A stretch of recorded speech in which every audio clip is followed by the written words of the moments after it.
Income டேக்ஸில் வந்து 26 ASன்னு ஒரு form இருக்குது. 26 ASன்னு ஒரு ஃபார்ம் இருக்குது. அந்த ஃபார்மில் என்ன சொல்லுவாங்கன்னா, அந்த டிடிஎஸ் என்னெல்லாம் பிடிச்சிருக்காங்கன்றது வரும்.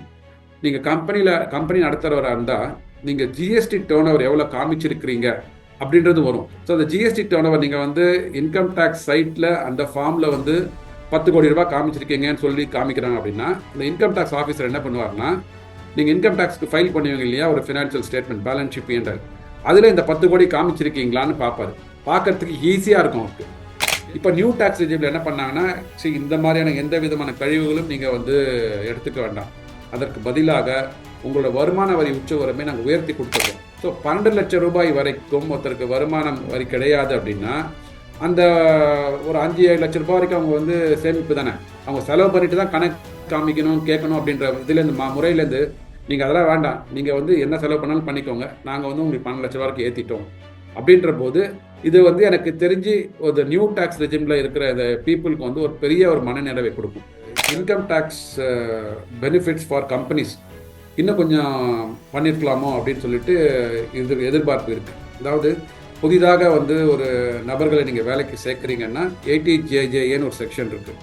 அவர்களுக்கு வந்து 25,000 ரூபாய்க்குள்ள சம்பளம் வாங்குறவங்களுக்கு வந்து இன்கம் டேக்ஸில் வந்து சப்சிடி கிடைக்கும். அவங்களுக்கு நீங்கள் பே பண்ண இன்கம் டேக்ஸுக்கும் கார்லேஷன் இருக்கா, ரிலேஷன் இருக்கா, இல்லை நீங்கள் இன்கம் டேக்ஸ் வந்து நிறைய ரீஃபண்ட் கிளைம் பண்ணிவிட்டு வருமானம் கம்மியாக காமிக்கிறீங்கன்னா அப்போ அதுக்கு வந்து ஒரு சந்தேகம் கிளம்ப ஆரம்பிக்கும்.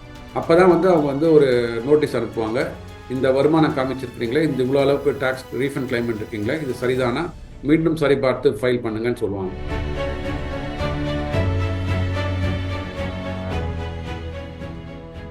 வணக்கம். தமிழ் ஹிந்துக்காக உங்களோட இணைந்திருப்பது மாதவி. நம்ம இன்னைக்கு வந்து பாத்தீங்கன்னா இன்கம் டேக்ஸ் பில், அதாவது வருமான வரி மசோதா 2025 பத்தி நம்மளோட இணைந்திருப்பது தணிக்கையாளர் மற்றும் முன்னணி மேலாண்மை ஆலோசகர் மிஸ்டர் சுப்பிரமணியன் அவர்கள். சார், இன்கம் டேக்ஸ் பில் 2025, அதாவது வருமான வரி மசோதா 2025, இது வந்து 1961களில் வந்த ஒரு வருமான வரி. இது வந்து 65 முறை வந்து பாத்தீங்கன்னா நிறைய தடவை சேஞ்சஸ் பண்ணியிருக்காங்க. 4000 அமெண்ட்மெண்ட்ஸ் வந்து கொண்டு வந்திருக்காங்கன்னு சொல்றாங்க. இந்த ஒரு பில் 2025ல நீங்க ஒரு ஆடிட்டரா என்ன எதிர்பார்க்கிறீங்க? தமிழ் இந்து நேயர்கள் அனைவருக்கும் வணக்கம். மாதவி மேடம் உங்களுக்கும் வணக்கம். அதாவது இது ரொம்ப ரொம்ப நாளாகவே எதிர்பார்த்து கொண்டு வந்திருந்த ஒரு சட்டங்க இது. அதாவது முந்தைய இருந்த அரசாங்கமே 2014 பி சிதம்பரம் ஐயா கூட வந்து இதை வந்து ஒரு ஒருங்கிணைந்த ஒரு இன்கம் டேக்ஸ் பில்லாக கொண்டு வரணும்னு ரொம்ப முனைப்பு காட்டினாங்க. அது வரலை, வேற ஏதோ காரணங்களுக்காக வர முடியல வச்சுக்கோங்களேன். இப்போ வந்து 2024 பட்ஜெட் தாக்கல் படித்த முன்னாடி 2025க்கு கொடுக்கும்போது, ஸோ இந்த புது பில் வந்தது பார்த்தீங்கன்னா, இதோட சிறப்பு அம்சம் அப்படின்னு என்ன பார்த்தீங்கன்னா, ஸோ நிறைய இடத்துல டெஃபினிஷன்ஸ் நீங்கள் சொன்ன மாதிரியே வந்து அமெண்ட்மெண்ட்ஸ்லாம் ஒவ்வொரு பட்ஜெட்லையும் ஒவ்வொரு அமெண்ட்மெண்ட் வந்தது. ஸோ கிட்டத்தட்ட 4000 செக்ஷன்ஸ்க்கு மேலே வந்து பார்த்தீங்கன்னா, அதாவது செக்ஷன்ஸ்னால் உங்களுக்கு கிளாஸஸ், சப் கிளாஸ் அதெல்லாம் சேர்த்து, ப்ரொவிஷன்ஸ்லாம் சேர்த்து. ஸோ அப்படிலாம் வரும்போது நிறைய இடத்துல வந்து ஒருத்தரோட ரெஃபரன்ஸ், ஒரு டெஃபினேஷனோட ரெஃபரன்ஸ் வந்து இங்கே இருக்கும். சேலரியில் சொன்னீங்கன்னா, குறிப்பாக சேலரி வாங்குற ஒருத்தர் வந்து இன்கம் டேக்ஸ் ரிட்டர்ன் ஃபைல் பண்ணணும் அப்படின்னு பார்த்தீங்கன்னா, அவர் வந்து செக்ஷன் 15, 16 அந்த செக்ஷனில் வந்து அவரோட இன்கம் வந்து டாக்ஸபிள் ஆகும். ஆனால் அங்கே டிடக்ஷன்ஸ் எங்கே, அது கீழே ஏதாவது டிடக்ஷன்ஸ் கொடுத்துருப்பாங்களே, நம்ம சம்பாதிக்கிறோம் அப்படின்னா அதுக்கு உண்டான வருமான வரியில் வந்து எதெல்லாம் கழிவுகளாக பெற்றுக்கொள்ளலாம், பிடித்தமாக கழித்து கொள்ளலாம்ன்றது வரும்போது செக்ஷன் 10க்கு போனவங்க, செக்ஷன் 10ல் தான் உங்களுக்கு ஹெச்ஆர்ஏ டிடக்ஷன்ஸ் கொடுத்துருப்பாங்க. பர்க்யூசிட் வேல்யூவேஷன் வந்து 17ல் வந்திருக்கும், 15, 16ல் சார்ஜ் பண்ணுவாங்க, 17ல் வந்திருக்கும். ஸோ இப்படி முன்னுக்கு பின் வந்து ஒவ்வொரு செக்ஷன்ஸையும் பக்கங்களையும் புரட்டி அரசி ஆளாய வேண்டிய ஒரு கட்டாயத்தில் வந்து பொதுமக்கள் இருந்தாங்க. அதனால தான் அவங்களுக்கு வந்து கன்ஃபியூஷன் ஆச்சு. அதனால தான் வந்து அவங்க வந்து ஆடிட்டர்ஸ் நோக்கி போவாங்க, இல்லை ஒரு கன்சல்டன்ஸில் நோக்கி போவாங்க, எனக்கு ரிட்டர்ன் ஃபைல் பண்ணி கொடுங்க அப்படின்லாம். இப்போ சமீப காலமாக ஒரு 4-5 வருடங்களாக பார்த்தீங்கன்னா ஃபேஸ்லெஸ் அசஸ்மெண்ட், அப்புறம் ஃபேஸ்லெஸ் ரிட்டர்ன் ஃபைலிங் அப்படின்ற முறைகள்லாம் கொண்டு வந்துட்டாங்க. டிஜிட்டல் இன்ஃப்ராஸ்ட்ரக்சர் மூலமாக நீங்கள் வந்து இன்கம் டேக்ஸ் அலுவலகத்துக்கே போக வேண்டாம். அது போகாமையே பார்த்தீங்கன்னா உங்களுக்கு வந்து வீட்டில் இருந்தபடியே உங்களுக்கு ஃபார்ம் 26 ஏஎஸ்ன்னு சொல்லுவாங்க, இந்த டிடிஎஸ் பிடித்தம் கொடுத்த அந்த எந்தெந்த கம்பெனிகள் உங்களுக்கு பிடிச்சிருக்கிறாங்க, நீங்கள் பிஸ்னஸ் பண்ணுறீங்கன்னா என்னென்ன டிடிஎஸ் பிடிக்கிறாங்க, கம்பெனிலேருந்து சம்பளம் வாங்குறீங்கன்னா அந்த கம்பெனி எவ்வளோ டிடிஎஸ் பிடிச்சிருக்கிறான், வங்கியில் ஃபிக்ஸட் டெபாசிட் வச்சுருப்பீங்க எவ்வளோ இன்ட்ரெஸ்ட் பிடிச்சிருக்கிறாங்க, இதெல்லாம் வந்து அந்த 26ASன்ற ஃபார்மில் வந்திருக்கும். அதை வைத்துக்கொண்டு அப்படியே இன்கம் டேக்ஸ் வந்து ரிட்டர்ன் ஃபைல் பண்ண ஆரம்பித்தாங்க.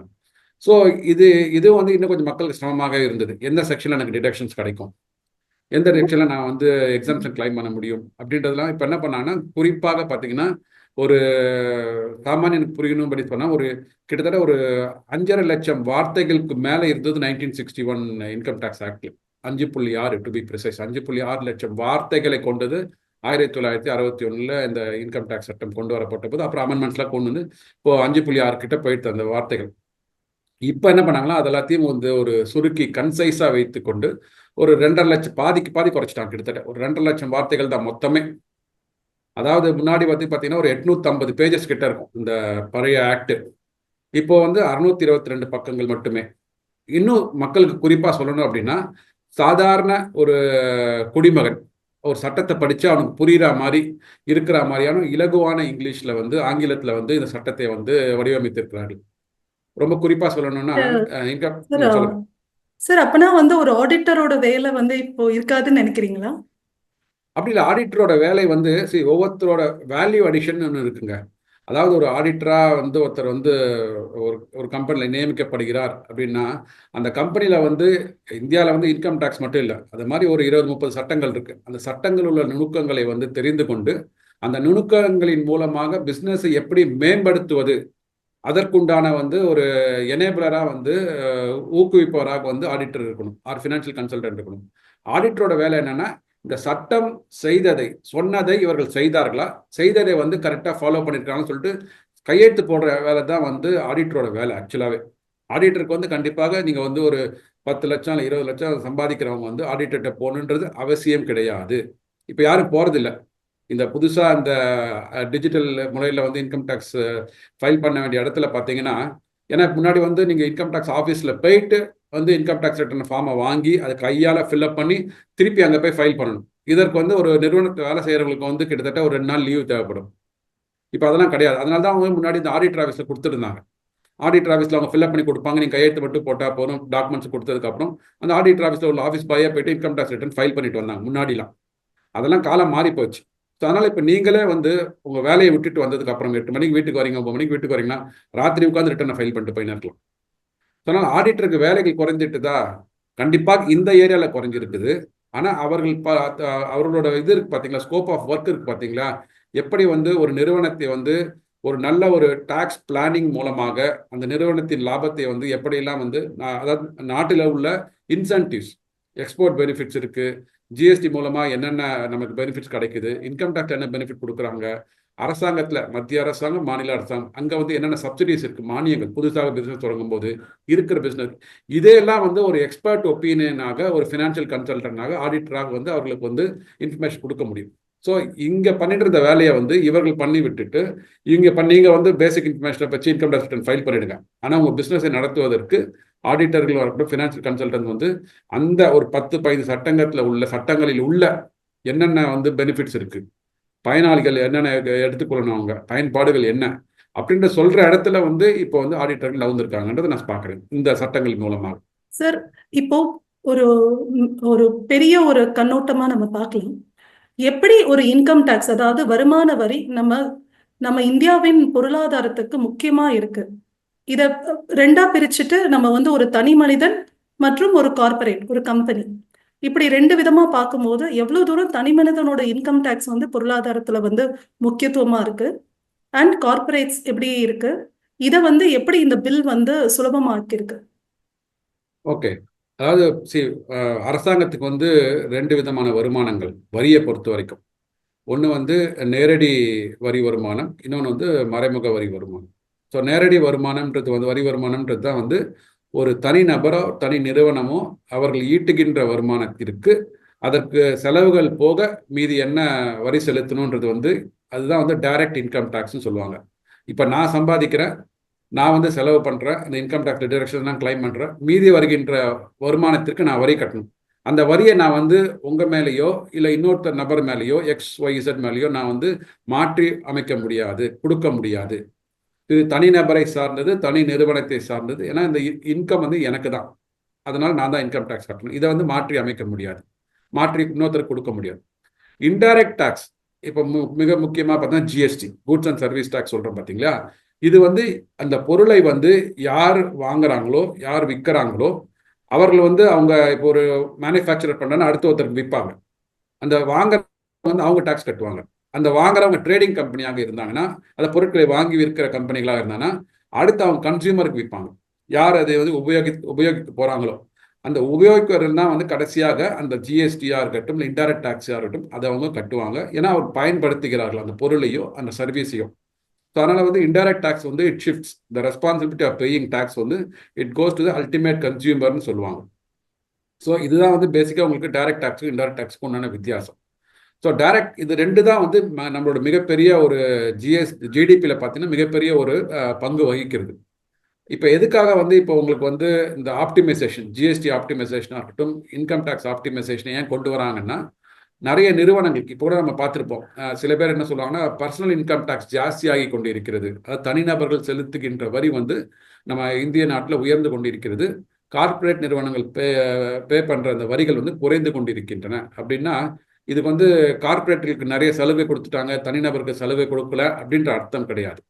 இது என்னன்னா, கார்ப்பரேட் நிறுவனங்களுக்கு வந்து அவர்கள் முதலீடுகளை கொண்டு வந்தால், முதலீடுகளின் மூலமாக ஒரு எக்யூப்மெண்ட்ஸ் வாங்குறாங்க, ஒரு பெரிய மிஷினரி வாங்குறாங்கன்னா அவங்களுக்கு டிப்ரிசியேஷன் கிடைக்கும்.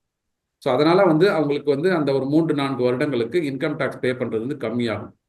அந்த மிஷினரிகளை வைத்துக்கொண்டு வருமானத்தை ஈட்டுகிறார்கள், பொருளாதாரத்தை பெருக்குகிறார்கள். அதனால எம்ப்ளாய்மெண்ட் ஆப்பர்ச்சுனிட்டிஸ் வரும்போது, தனிநபர்களுக்கு வந்து எம்ப்ளாய்மெண்ட் ஆப்பர்ச்சுனிட்டிஸ் வரும்போது, இங்கே இவங்க செலவு பண்ணுறாங்க சம்பளம் கொடுப்பதை, இங்கே சம்பளம் இங்கே தனிநபர்கள் வாங்கிறதுனால இங்கே டேக்ஸ் கழிவு கிடைக்கிறது, இங்கே டேக்ஸ் பே பண்ணுறாங்க.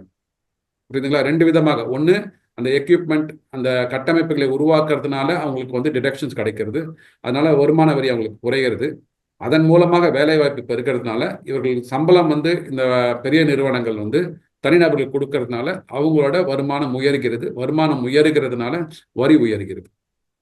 மிக முக்கியமாக இந்த இந்த இன்கம் டேக்ஸ் பில்லுக்கு முன்னாடி ஒரு 2 வாரங்களுக்கு முன்னாடி நம்ம இது பட்ஜெட் தாக்கல் பண்ணாங்க, நிதிநிலை அறிக்கை. அதில் வந்து மிக முக்கியமாக என்ன சொன்னாங்கன்னா, ஒரு இன்சென்டிவ்ஸ், பெரிய இந்த டேக்ஸ் டிடக்ஷன்ஸ் கொடுத்துருக்காங்க. இந்த வாட்டி தனிநபர்கள் 12 லட்சம் வரைக்கும் உங்களுக்கு வந்து வருமான வரி இல்லைன்னு சொல்லிட்டு நியூ டேக்ஸ் ரெஜிமில் கொடுத்துருக்காங்க. அதன் மூலமாக ப்ளஸ் ஒரு சின்ன கஸ்டம்ஸ் டியூட்டிலெல்லாம் எக்ஸம்ஷன் கொடுத்துருக்க ரேட்ஸ் குறைச்சிருக்கிறாங்க. அதன் மூலமாக பார்த்தீங்கன்னா 1,02,600 கோடி ரூபாய் வந்து மத்திய அரசாங்கத்திற்கு வந்து அந்த வரி விலக்கு கொடுத்ததுனால அவர்களுக்கு வந்து அங்கே எக்ஸ்செக்கரில் வந்து வருமானம் குறைய போகிறது. அதாவது மத்திய அரசாங்கத்துக்கு வருகின்ற வருமானம் குறையும் அப்படின்னாங்க. ஸோ அவங்களுக்கு தெரியும், ஏன்னா இது வந்து ஒரு பெரிய ஒரு 1,00,000 கோடின்றது பெரிய ஒரு ஜிடிபியில் ஒரு பெரிய கான்ட்ரிபியூஷன். ஆனால் இந்த 1,00,000 கோடி தனிநபர்கள் மூலமாக திருப்பி அது பொருளாதாரத்தில் ஒரு கன்சம்ஷன் பேஸ்ட் எக்கானமியை நோக்கி போய் அவர்களுக்கு தேவையான பொருட்களை வாங்குவாங்க, வீடு வாங்குவாங்க, கார் வாங்குவாங்க, நிலம் வாங்குவாங்க. அப்படி போகும்போது அதன் மூலமாக அகெயின் அந்த டாக்ஸேஷன் உள்ள நமக்கு வரும். ஸோ இந்த பொருட்களை உற்பத்தி பண்ணுகின்ற நிறுவனங்களுக்கு பிஸ்னஸ் பெருக ஆரம்பிக்கும், எம்ப்ளாய்மெண்ட் ஆப்பர்ச்சுனிட்டிஸ் பெருக ஆரம்பிக்கும், அதன் மூலமாக ஒரு சுயேட்சி வர ஆரம்பிக்கும். ஸோ அதனால் என்ன சொல்கிறாங்கன்னா, இந்த மாதிரி ஏதாவது ஒரு பெனிஃபிட் சட்டத்தில் கொடுத்தாங்க அப்படின்னா, எஸ்பெஷலி டாக்ஸேஷன் பெனிஃபிட்ஸ், அது 5 முறை நம்மளோட ஜிடிபியை வந்து வளர வைக்கும் வருகின்ற நாட்களில். ஸோ அதனால இந்த வரி என்பது வந்து மிகப்பெரிய ஒரு உந்து சக்தியாக இருக்கும், அச்சாணியாக இருக்கும். ஒரு பொருளாதாரத்திற்கு அச்சாரமே பார்த்தீங்கன்னா இந்த வரி தான். அதனால தான் அந்த வரி சீர்திருத்தங்களை வந்து ரொம்ப கேர்ஃபுல்லாக நேர்த்திபட பண்ணுவாங்க. ஆனா இந்த வரி விலக்குகளை வந்து வரி ஏய்ப்பு, அதாவது டாக்ஸ் எவேஷன் அப்படின்னு சொல்றாங்க, இல்லைன்னா டாக்ஸ் அவாய்டன்ஸ் பண்றாங்க அப்படின்னு சொல்றாங்க. அதனால வந்து கார்பரேட் இன்கம் டாக்ஸை குறைச்சிட்டு இந்த வரி விலக்குகளாம் நம்ம வந்து குறைச்சிடலாம் அப்படின்னு சொல்லிட்டு நிறைய ஒரு டிஸ்கஷன்ஸ் இருந்தது. அதை பத்தி நீங்க என்ன நினைக்கிறீங்க சார்? இல்லை, இப்போ அது வந்து முற்றிலுமாக அழிக்கப்பட்டு விட்டதா அப்படின்னா இல்லைங்க. ஆனால் அது வெகு விரைவில் குறைந்து கொண்டு வருகிறது. ஏன்னா இப்போ முன்னாடி என்ன அப்படின்னு பார்த்தீங்கன்னா, முன்னாடி நிறைய வந்து நமக்கு இன்டைரக்ட் டாக்ஸஸ், மறைமுக வரிகள் இருந்தது. கிட்டத்தட்ட ஒரு 30 வரிகளுக்கு மேலே இருந்தது 2017க்கு முன்னாடி. அதெல்லாத்தையும் ஒன்றிணைத்து தான் இந்த வந்து ஒரே நாடு ஒரே வரி ஒரே சந்தை மூலமாக கூட்ஸ் அண்ட் சர்வீஸ் டேக்ஸ் கொண்டு வந்தாங்க, ஜிஎஸ்டி கொண்டு வந்தாங்க. முன்னாடி என்ன பண்ணுவாங்கன்னா சேல்ஸ் டேக்ஸ் தனியாக இருக்கும், எக்ஸைஸ் டியூட்டி தனியாக இருக்கும். ஸோ சேல்ஸ் டேக்ஸுக்கு காமிக்கிற ஒரு டேர்ன் ஓவராக இருக்கட்டும், இல்லை ஃபினான்ஷியல் ஸ்டேட்மெண்ட்ஸாக இருக்கும், தனியாக இருக்கும்.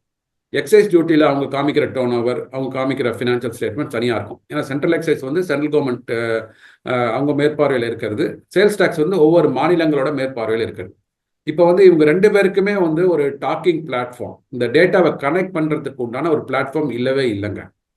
ஸோ இது தாண்டி பார்த்தீங்கன்னா இந்த வருமானத்தை தான் அவங்க இன்கம் டேக்ஸில் காமிச்சிருக்காங்களா அப்படின்னு பார்த்தீங்க அப்படின்னா அதுவும் இல்லை. அந்த ரெண்டுத்தையும் இணைக்கிற ஒரு பாலம் எதுவுமே இல்லை. இது ஸ்லோவாக அந்த ஜிஎஸ்டி இது பண்ணதுக்கு அப்புறம், இம்ப்ளிமெண்ட் பண்ணதுக்கு அப்புறம் இப்போ வந்து இன்கம் டேக்ஸில் வந்து 26 ஏஎஸ்னு ஒரு ஃபார்ம் இருக்கு, 26 ஏஎஸ்னு ஒரு ஃபார்ம் இருக்கு. அந்த ஃபார்மில் என்ன சொல்லுவாங்கன்னா அந்த டிடிஎஸ் என்னெல்லாம் பிடிச்சிருக்காங்கன்றது வரும். நீங்கள் கம்பெனி நடத்துகிறவராக இருந்தால் நீங்கள் ஜிஎஸ்டி டேர்ன் ஓவர் எவ்வளோ காமிச்சிருக்கிறீங்க அப்படின்றது வரும். ஸோ அந்த ஜிஎஸ்டி டேர்ன் ஓவர் நீங்கள் வந்து இன்கம் டேக்ஸ் சைட்டில் அந்த ஃபார்மில் வந்து 10 கோடி ரூபாய் காமிச்சிருக்கீங்கன்னு சொல்லி காமிக்கிறாங்க அப்படின்னா அந்த இன்கம் டேக்ஸ் ஆஃபீஸர் என்ன பண்ணுவார்னா, நீங்கள் இன்கம் டேக்ஸ்க்கு ஃபைல் பண்ணுவீங்க இல்லையா, ஒரு ஃபினான்ஷியல் ஸ்டேட்மெண்ட், பேலன்ஸ் ஷீட் என்ற அதில் இந்த 10 கோடி காமிச்சிருக்கீங்களான்னு பார்ப்பாரு. பார்க்கறதுக்கு ஈஸியாக இருக்கும் அவருக்கு. ஸ்டேட்மெண்ட் அவரோட இதுலேயே பேன் நம்பர், அந்த நிறுவனத்தோட பேன் நம்பரில் போயிட்டு லாகின் பண்ணி டவுன்லோட் பண்ணி பார்த்துட்டார் அப்படின்னா இங்கே என்ன டேர்ன் ஓவர் காமிச்சிருக்கிறீங்க ஜிஎஸ்டிக்கு, இங்கே இன்கம் டேக்ஸ்க்கு என்ன டேர்ன் ஓவர் காமிச்சிருக்கிறீங்க. ஸோ இந்த வரி ஏய்ப்பு, வரி அவாய்டன்ஸ் பார்த்தீங்கன்னா இது வந்து குறைக்கப்பட்டு கொண்டு வருகிறது. ரெண்டாவது, முன்னாடி வந்து நம்ம டிடிஎஸ் வாங்கியிருப்போம், ஆனால் அதோட இன்கம் காமிக்காமல் விட்டுருப்பாங்க. ஏன்னா இப்போ அந்த டிஜிட்டல் இன்டகிரேஷன்லாம் இல்லை. அப்போ ஒரு பேங்க்ல வந்து டிடிஎஸ் பிடிச்சிருப்பாங்க, ஆனால் அது வந்து டிடிஎஸ் அவங்க கட்டி அந்த போர்ட்டலில் ரிஃப்ளெக்ட் ஆகி நம்ம இன்கம் டேக்ஸ் ஃபைல் பண்ணும்போது அது வந்து கார்லேஷன் பண்ணுறதுக்கு உண்டான வாய்ப்புகள் ரொம்ப கம்மியாக இருந்தது. முன்னாடி ஃபிசிக்கலாக கூட டிடிஎஸ்லாம் கட்டிட்டு இருந்தாங்க, இப்போ எல்லாமே ஆன்லைன். ஸோ இப்போ என்ன பண்ணுவாங்கன்னா, இப்போ இன்கம் டேக்ஸ் நீங்கள் ஃபைல் பண்ணும்போது, இந்த படிவத்தை ஃபில்அப் பண்ணும்போது, நான் வந்து எனக்கு 10,000 ரூபாய் ஒரு வட்டியில் டிடிஎஸ் பிடிச்சிருக்காங்கன்னு வச்சுக்கோங்க. 1,00,000 ரூபாய் வந்து நான் வந்து ஏர்ன் பண்ணியிருக்கிறேன், ஒரு 10,000 ரூபாய் பிடிச்சிருக்காங்க வட்டியிலன்னு வச்சுக்கோங்களேன். இன்கம் டேக்ஸ் ஃபார்மில் வந்து இந்த 10,000 ரூபாய் ஆட்டோமேட்டிக்காக வந்து விழும், காமிக்கும். உங்கள் பேன் நம்பருக்கு அகேன்ஸ்டாக நீங்கள் ரிட்டர்ன் ஃபைல் பண்ணும்போது உங்களுக்கு வந்து 10,000 ரூபாய் டிடிஎஸ் வந்து இது பண்ணியிருக்கிறாங்க, பிடிச்சிருக்காங்க காமிக்கும். அது பக்கத்துலேயே அது கேட்கும், நீங்கள் எந்த இன்கமில் வந்து இந்த இந்த இந்த டிடிஎஸ்க்கு உண்டான இன்கம்மை வந்து எங்கே காமிக்க போகிறீங்க, இன்கம் ஃப்ரம் அதர் சோர்சஸில் காமிக்க போகிறீங்களா, இன்கம் ஃப்ரம் ப்ராஃபிட்ஸா, எதுன்னு சொல்லிட்டு நம்ம கரெக்டாக டிக் பண்ணணுங்க. 10,000 ரூபாய் வட்டிக்கு இருக்கலாம், இல்லை 10,000 ரூபாய் வந்து சேலரியாக கூட இருக்கலாம். ஒரு எக்ஸாம்பிள் சொல்ல, அந்த 10,000 ரூபாய் உங்கள் கணக்கில் வந்துடும். அது எந்த கணக்கில் வந்தது, அந்த எங்கே இன்கம்மை காட்டணும்னு சொல்லிட்டு நீங்கள் அதை கிளிக் பண்ணணும். இந்த ரெண்டுத்தையும் மேட்ச் பண்ணாத வரைக்கும் இன்கம் டேக்ஸ் ரிட்டர்ன் நம்மளால் ஃபைல் பண்ண முடியாது. ஸோ யாரெல்லாம் வந்து வரி கட்டுகிறார்களோ அந்த வரி கட்டினதோட வருமானத்தை நீங்கள் வந்து இன்கம் டேக்ஸ் ரிட்டர்ன் ஃபைல் பண்ணும்போது காமிச்சாகணும். And there is a correlation or interlinking between your GST return and income tax return. முன்னாடிலாம் அது இல்லாமல் இருந்தது. ஸோ இதனால் பண்ணும்போது என்ன ஆச்சுன்னா, உங்களுக்கு வந்து வரி ஏய்ப்பு, வரி வந்து நீங்கள் மறைமுக வரியில் ஏய்ப்பு செய்தாலும் சரி, டைரக்ட் இன்கம் டேக்ஸில் வரி ஏய்ப்பு செய்தாலும் சரி, இது நாட்டுக்கு தான் நஷ்டம். ஸோ 2 இடத்துலையும் கரெக்டாக வந்து நீங்கள் வரியை காமிச்சிட்டு அதற்கு உண்டான பெனிஃபிட்ஸ் என்னெல்லாம் வந்து உங்களுக்கு டிடக்ஷன்ஸ் இருக்கோ அதெல்லாம் கிளைம் பண்ணிட்டு மீதி இன்கம் டேக்ஸ் கட்டும்போது ஒரு நாட்டோட ஒரு பொருளாதாரத்துக்கு நம்ம ஒரு கான்ட்ரிபியூட்டராக இருப்போன்றது பார்க்குறோம் நம்ம. அதுதான் இப்போ வந்துட்டு இருக்கு. நீங்க ஜிஎஸ்டியும் இன்கம் டேக்ஸையும் அழகா கம்பேர் பண்ணீங்க சார். ஆனா இந்த ஜிஎஸ்டி பொறுத்த வரைக்கும் இது ஒரு பெரிய கன்சாலிடேஷன் ஆஃப் லாஸ். வித் சென்ட்ரலோட சப்ஜெக்ட்லையும் ஸ்டேட்டோட சப்ஜெக்ட்லையும் இது ஒரு பெரிய கன்சாலிடேஷன். ஆனா வந்து அந்த தரத்துக்கு அந்த பெரிய அளவுக்கு கன்சாலிடேஷன் இந்த இன்கம் டேக்ஸ் வருமான வரியில இருந்திருக்கா இந்த 2025 பில்ல? ஓகே, இன்கம் டேக்ஸ், அதாவது இன்கம் டேக்ஸை பொறுத்த வரைக்கும் நமக்கு எப்பவுமே ஒரே சட்டமாக தான் இருந்தது.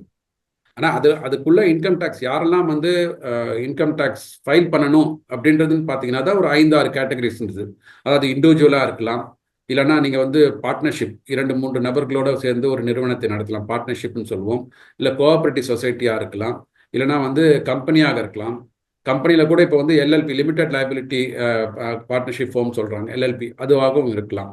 இல்லை ஒரு அசோசியேஷன் ஆஃப் பர்சன்ஸ், ஒரு 4-5 பேர்களாக சேர்ந்து ஒரு கூட்டாக ஒரு நிறுவனம் பண்ணுறீங்க, அதுவாக இருக்கலாம். ஸோ இது மாதிரி அந்த இன்கம் டேக்ஸ்குள்ளே வர அந்த கேட்டகரிஸ் தான் ஒரு 5-6 கேட்டகரிஸ் தான் இருக்கே தவிர, அதை தாண்டி பார்த்தீங்கன்னா ஜிஎஸ்டி மாதிரி ஒரு பல மாநிலங்களில் பல சட்டங்களாகவும், இல்லைனா வந்து சென்ட்ரலில் வந்து சென்ட்ரல் எக்ஸைஸ் டியூட்டி ஆகும், இல்லை ஆக்ட்ராய், ரோட் டேக்ஸு, அந்த மாதிரிலாம் வந்து தனித்தனியாக எந்த மாநிலங்களுக்கும் வரி விதிக்கும் அதிகாரம் டைரக்ட் டேக்ஸில் இல்லை. இன்டைரக்ட் டேக்ஸில் இருந்தது. இந்த விவசாய வருமான வரியை பத்தி இதுல ஆ மென்ஷன் பண்ணிருக்காங்களா? ஏன்னா அது வந்து ஸ்டேட்டோட சப்ஜெக்ட். கரெக்ட். அது எப்பவுமே ஸ்டேட்டோட சப்ஜெக்ட் தான். அதில் வந்து எந்த வித மாற்றமும் இல்லை. நான் எதுக்கு சொல்ல வரேன்னா, இது மாதிரி வரி விதிக்கும் அதிகாரம் மாநிலங்களுக்கு இருந்ததுனால, எஸ்பெஷலி இன்டைரக்ட் டேக்ஸில் அதை தான் ஜிஎஸ்டி மூலமாக கன்சால்டேட் பண்ணாங்க. டைரக்ட் டேக்ஸில் வந்து மாநிலங்களுக்கு வரி விதிக்கும் அதிகாரம் கிடையாது. அதனால் அதை கன்சால்டேட் பண்ண வேண்டிய நெசசிட்டி இல்லை. ஆனால் அந்த நான் சொன்ன ஒரு 5-6 ஹெட்ஸில், அதாவது income from salaries, income from profits and profession, இது பிஸ்னஸ் அண்ட் ப்ரொஃபஷன் இருக்குது, கேபிட்டல் கெயின்ஸ் இருக்குது, அதர் சோர்சஸ் இருக்குது. இந்த மாதிரியான இந்த கேட்டகரிஸ்குள்ள எப்படி வந்து ஒருங்கிணைத்து, அது நம்ம அடுத்த பதில நான் சொல்கிறேன் உங்களுக்கு.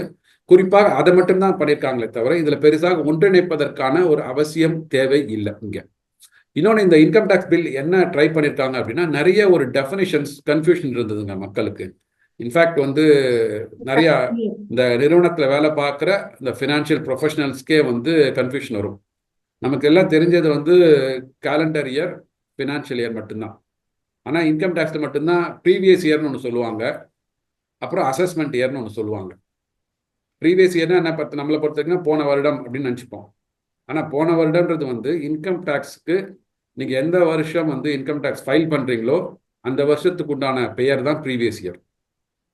அதாவது இந்த வருஷம் இப்போ நம்ம 24-25 இருக்கோம் அப்படின்னா, ஜூலை மாதத்தில், வருகின்ற ஜூலை மாதத்தில் நம்ம ஃபைல் பண்ணோம் பார்த்தீங்களா, அப்போ இந்த வருஷத்தோட பேர் வந்து ப்ரீவியஸ் இயர் இன்கம் டேக்ஸை பொறுத்த வரைக்கும். எந்த வருஷம் நம்ம இன்கம் டேக்ஸ் ரிட்டர்னை ஃபைல் பண்ணுறோமோ, அசஸ் பண்ணுறோம், கணிக்கிறோம், எந்த வருஷம் நம்மளோட இன்கத்தை கணித்து டேக்ஸ் பே பண்ணுறோமோ அது பேர் அசஸ்மெண்ட் இயர். ஸோ இதெல்லாம் கொஞ்சம் கன்ஃபியூஷனாக இருக்கும். பாமர மக்களுக்கு வந்து அவ்வளோ புரிதல் இல்லாதவர்களுக்கு, அதாவது இன்கம் டேக்ஸை பற்றி புரிதல் இல்லாதவர்களுக்கு, அவங்களுக்கு வந்து இது கன்ஃபியூஷனாக இருக்கும். இதை என்ன பண்ணாங்கன்னா, இது ரெண்டுத்தையும் வந்து முற்றிலுமாக மாற்றிவிட்டு டேக்ஸ் இயர், அதாவது நம்ம வரி கட்டுற இயர் அப்படின்னு தமிழில் சொல்லணும்னு சொல்லலாம் வச்சுக்கோங்களேன். ஸோ டேக்ஸ் இயர் அப்படின்னு ஒரு டெஃபினேஷனை கொண்டு வந்துட்டாங்க. ஸோ அசஸ்மெண்ட் இயர் என்ற வார்த்தையை வந்து காலாவதியாக்கி விட்டார்கள், ப்ரீவியஸ் இயரை காலாவதியாக்கியாச்சு. இப்போ வந்து நீங்கள் எந்த வருஷம் வந்து ரிட்டர்ன் ஃபைல் பண்ண, எந்த வருஷத்திற்காக, எந்த வருஷத்தோட இன்கத்திற்காக நீங்கள் டேக்ஸ் ஃபைல் பண்ண போறீங்களோ அந்த வருஷம் தான் டேக்ஸ் இயர். அது வந்து ஃபினான்ஷியல் இயரோட மேட்ச் ஆகும்.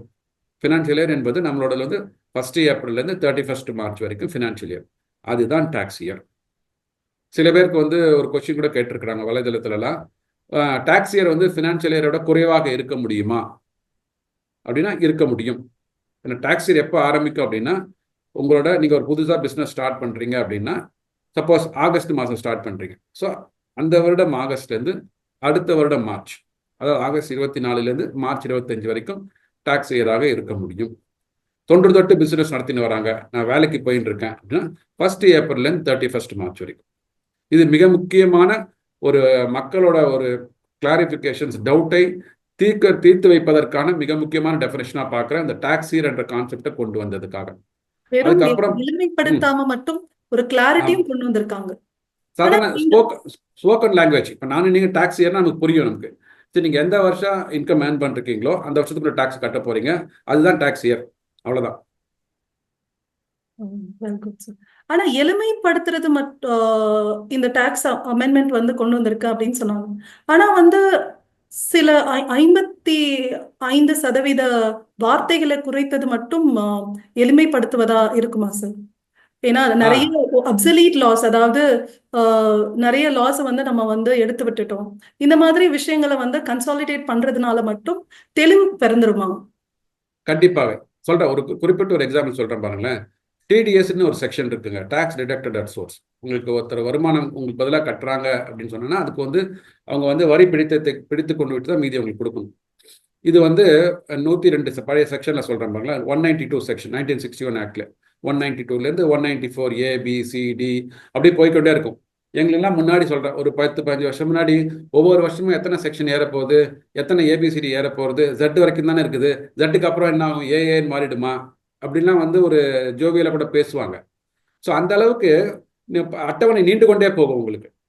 Okay, 194A, 194B, C, J, அதாவது வாடகை பிடிக்கிறேன்னா 194Iன்னு சொல்லுவாங்க, இப்படி போய்கொண்டே இருக்கும் உங்களுக்கு.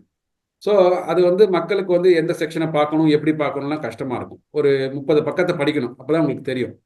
இப்போ என்ன பண்ணிட்டாங்கன்னா, அதை எளிமையாக ஒரு அட்டவணையாக கொண்டு வந்து விட்டார்கள். அட்டவணை போட்டாங்க. Section 393 of income tax new income tax bill 2025 section 393 ஒரு அட்டவணை. ஓகே, வாடகைன்னா இந்த ரேட்டு பிடித்தம் 10% பிடிக்கணும். அப்புறம் புரோக்கரேஜ் கமிஷன், கான்ட்ராக்டர் 2% ஒரு அட்டவணை போட்டு கொடுத்துட்டாங்க உங்களுக்கு, ஒரே பக்கத்தில் அடங்கிடும். வார்த்தைகள் எல்லாத்தையும் எடுத்துட்டு ஒரு இல்லஸ்ட்ரேட்டிவ் மாடல்னு வச்சுக்கோங்களேன், அப்படி வந்துட்டு உங்களுக்கு அட்டவணை மாதிரி வந்துட்டு உங்களுக்கு. ஸோ அதுதான் எளிமைப்படுத்தியிருக்காங்க. அதே இதுதான் சரி, வார்த்தைகளால் புரிய வைக்காதது வந்து உங்களுக்கு நிறைய தெரியும். உங்களுக்கு நம்ம வார்த்தைகள் எவ்வளோ பேசினாலும் ஒரு சித்திரம் வந்து உங்களுக்கு புரிய வச்சிடும். ஒரு படத்தை பார்த்தோன்னே செய்தி சொல்லும் இல்லைங்களா? அதனால தான் இந்த கார்ட்டூன்லாம் பயங்கர வந்து கேட்சியாக இருக்கும், ஒரு இம்பேக்ட் பண்ணும் உங்களோட மனசில். ஸோ அது மாதிரி அட்டவணை அப்படி கொண்டு வந்துட்டாங்க. நீங்கள் அட்டவணை பார்த்தாலே உங்களுக்கு தெரிஞ்சிடும். ஒரு 4வது அட்டவணை 4வது ரோவில் ரெண்ட் பே பண்ணுமா, ரெண்ட்டில் 10% டீடைல்ஸ் பிடிக்கணும், டக், அவ்வளோதான். இல்லைனா அந்த ரெண்டோட செக்ஷன் என்னன்னு நான் போய் கண்டுபிடிக்கணும். 194 ஐயா போய் பார்க்கணும், அங்கே என்ன ரேட் கொடுத்துருக்கான்னு பார்க்கணும், அப்படிலாம் அவசியம் இல்லை. ஸோ ஒரு அட்டவணையை கொண்டு வந்துட்டாங்க. ஸோ அது மாதிரி எல்லா இடத்துலையும் பார்த்தீங்கன்னா எங்கெல்லாம் வந்து இதுதான் எளிமைன்னு சொல்கிறது. இது வந்து நான் சொன்னது வந்து வெறும் நிறைய செக்ஷனை வந்து சுருக்கி ஒரே செக்ஷனில் கொண்டு வந்தது. இன்னொன்று வந்து வார்த்தைகளை ஒரு ஒரு குறிப்பிட்ட ஒரு வார்த்தை இருக்குங்க இன்கம் டேக்ஸில், notwithstanding anywhere contained in anywhere in this act அப்படின்னு சொல்லுவாங்க. இங்கெல்லாம் தூக்கி வாரி போடும், என்ன சொல்கிறாங்கன்னு புரியலன்னு ஒன்றும் சொல்லலை. அதாவது ஒரு செக்ஷனில் ஒரு டிடக்ஷன் வாங்குறோம் வச்சுக்கோங்களேன், ஒரு குறிப்பாக ஒரு கழிவு கொடுக்குறாங்கன்னா இதை பற்றிய கழிவுகள் வந்து இல்லை இதை பற்றி எக்ஸ்பிளேஷன் வந்து வேற எங்கேயா சொல்லப்பட்டிருந்தால் அதையெல்லாம் தள்ளி வைத்து விட்டு இதை மட்டும் படிங்க, இது மட்டும்தான் அப்ளிகபிள் ஆகும். இதுதான் not with standing anywhere contained anywhere in this act அப்படின்னு சொல்லுவாங்க. ஸோ இது வந்து கொஞ்சம் அதாவது லா அப்ளிகபிள் இல்லாமல், லா நாலேஜ் இல்லாதவங்களுக்கு, ஒரு ப்ரொஃபஷனலாக இல்லாமல் படிக்கும்போது அவங்களுக்கு கொஞ்சம் வந்து வித்தியாசமாக படும். இப்போ ஒன்றும் இல்லை, அது நாட் வித் ஸ்டாண்டிங் என்ற வார்த்தையை எடுத்து விட்டு irrespective of the anywhere in the act அப்படின்னு சொல்லிட்டாங்க. நம்ம சொல்லுவோம்ல, இர்ரெஸ்பெக்டிவ் ஆஃப் த சிச்சுவேஷன், இந்த ப்ராப்ளத்தை நீங்கள் சால்வ் பண்ணுங்க. நம்ம சாதாரணமாக நம்ம வந்து நடைமுறையில் பேசுறது, இர்ரெஸ்பெக்டிவ் ஆஃப் த ப்ராப்ளம்ப்பா, நாளைக்கு நீ ஆஃபீஸ் வந்துருப்பா அப்படின்னு சொல்லுவாங்க. எனக்கு என்னவோ பரவாயில்ல எனக்கு, ஆனால் எனக்கு நீ ஆஃபீஸ்க்கு வந்துடணும். அப்போ இது என்ன சொல்றதுன்னா, எங்கே எது பண்ணாலும் பரவாயில்ல, பட் இந்த சட்டம் தான் செல்லுபடி ஆகும், இந்த செக்ஷன் தான் செல்லுபடி ஆகும், அந்த மாதிரி வார்த்தையில் கொண்டு வந்துட்டாங்க அவங்க. ஸோ அதை மாதிரி கொண்டு வந்ததுனால இன்னும் இது வந்து இன்னும் மக்களுக்கு போய் சேர வேண்டும். இது வந்து பில்லை வந்து ப்ரொப்போஸ் பண்ணியிருக்கிறாங்க, இது டிஸ்கஷன்ஸ் நடைபெறும். இதுலேயும் இன்னும் கொஞ்சம் எளிமைப்படுத்த முடியுமா, பொதுமக்கள்கிட்ட வந்து விவாதத்துக்கு வைக்கப்படும், பொதுமக்கள்கிட்ட வந்து அவங்களோட கருத்து கேட்கப்படும், கேட்டுட்டு இதில் இன்னும் எளிமையாக்கப்பட முடியுமா, இல்லை அவங்களுக்கு என்ன டவுட்ஸ் இருக்குது, அந்த மாதிரி கிளாரிஃபிகேட்டரி செஷன்ஸ்லாம் நடக்க ஆரம்பிக்கும். ஏன்னா இது வந்து 1 ஏப்ரல் 2026 தான் இம்ப்ளிமெண்ட் பண்ண போகிறாங்க இந்த நியூ இன்கம் டேக்ஸ் பில்.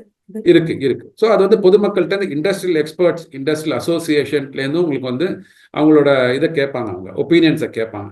கேட்டு இதை கொஞ்சம் ஃபைனலைஸ் பண்ணிட்டு இதை இம்ப்ளிமெண்ட் பண்ணும்போது இன்னும் பொதுமக்களுக்கு வந்து புரிகிற மொழியில எளிமையாக இருக்குன்றது என்னோட நம்பிக்கை. ஆனா இது எளிமையானது ஓகே சார், பட் வந்து புதிய தொழில்நுட்பங்களின்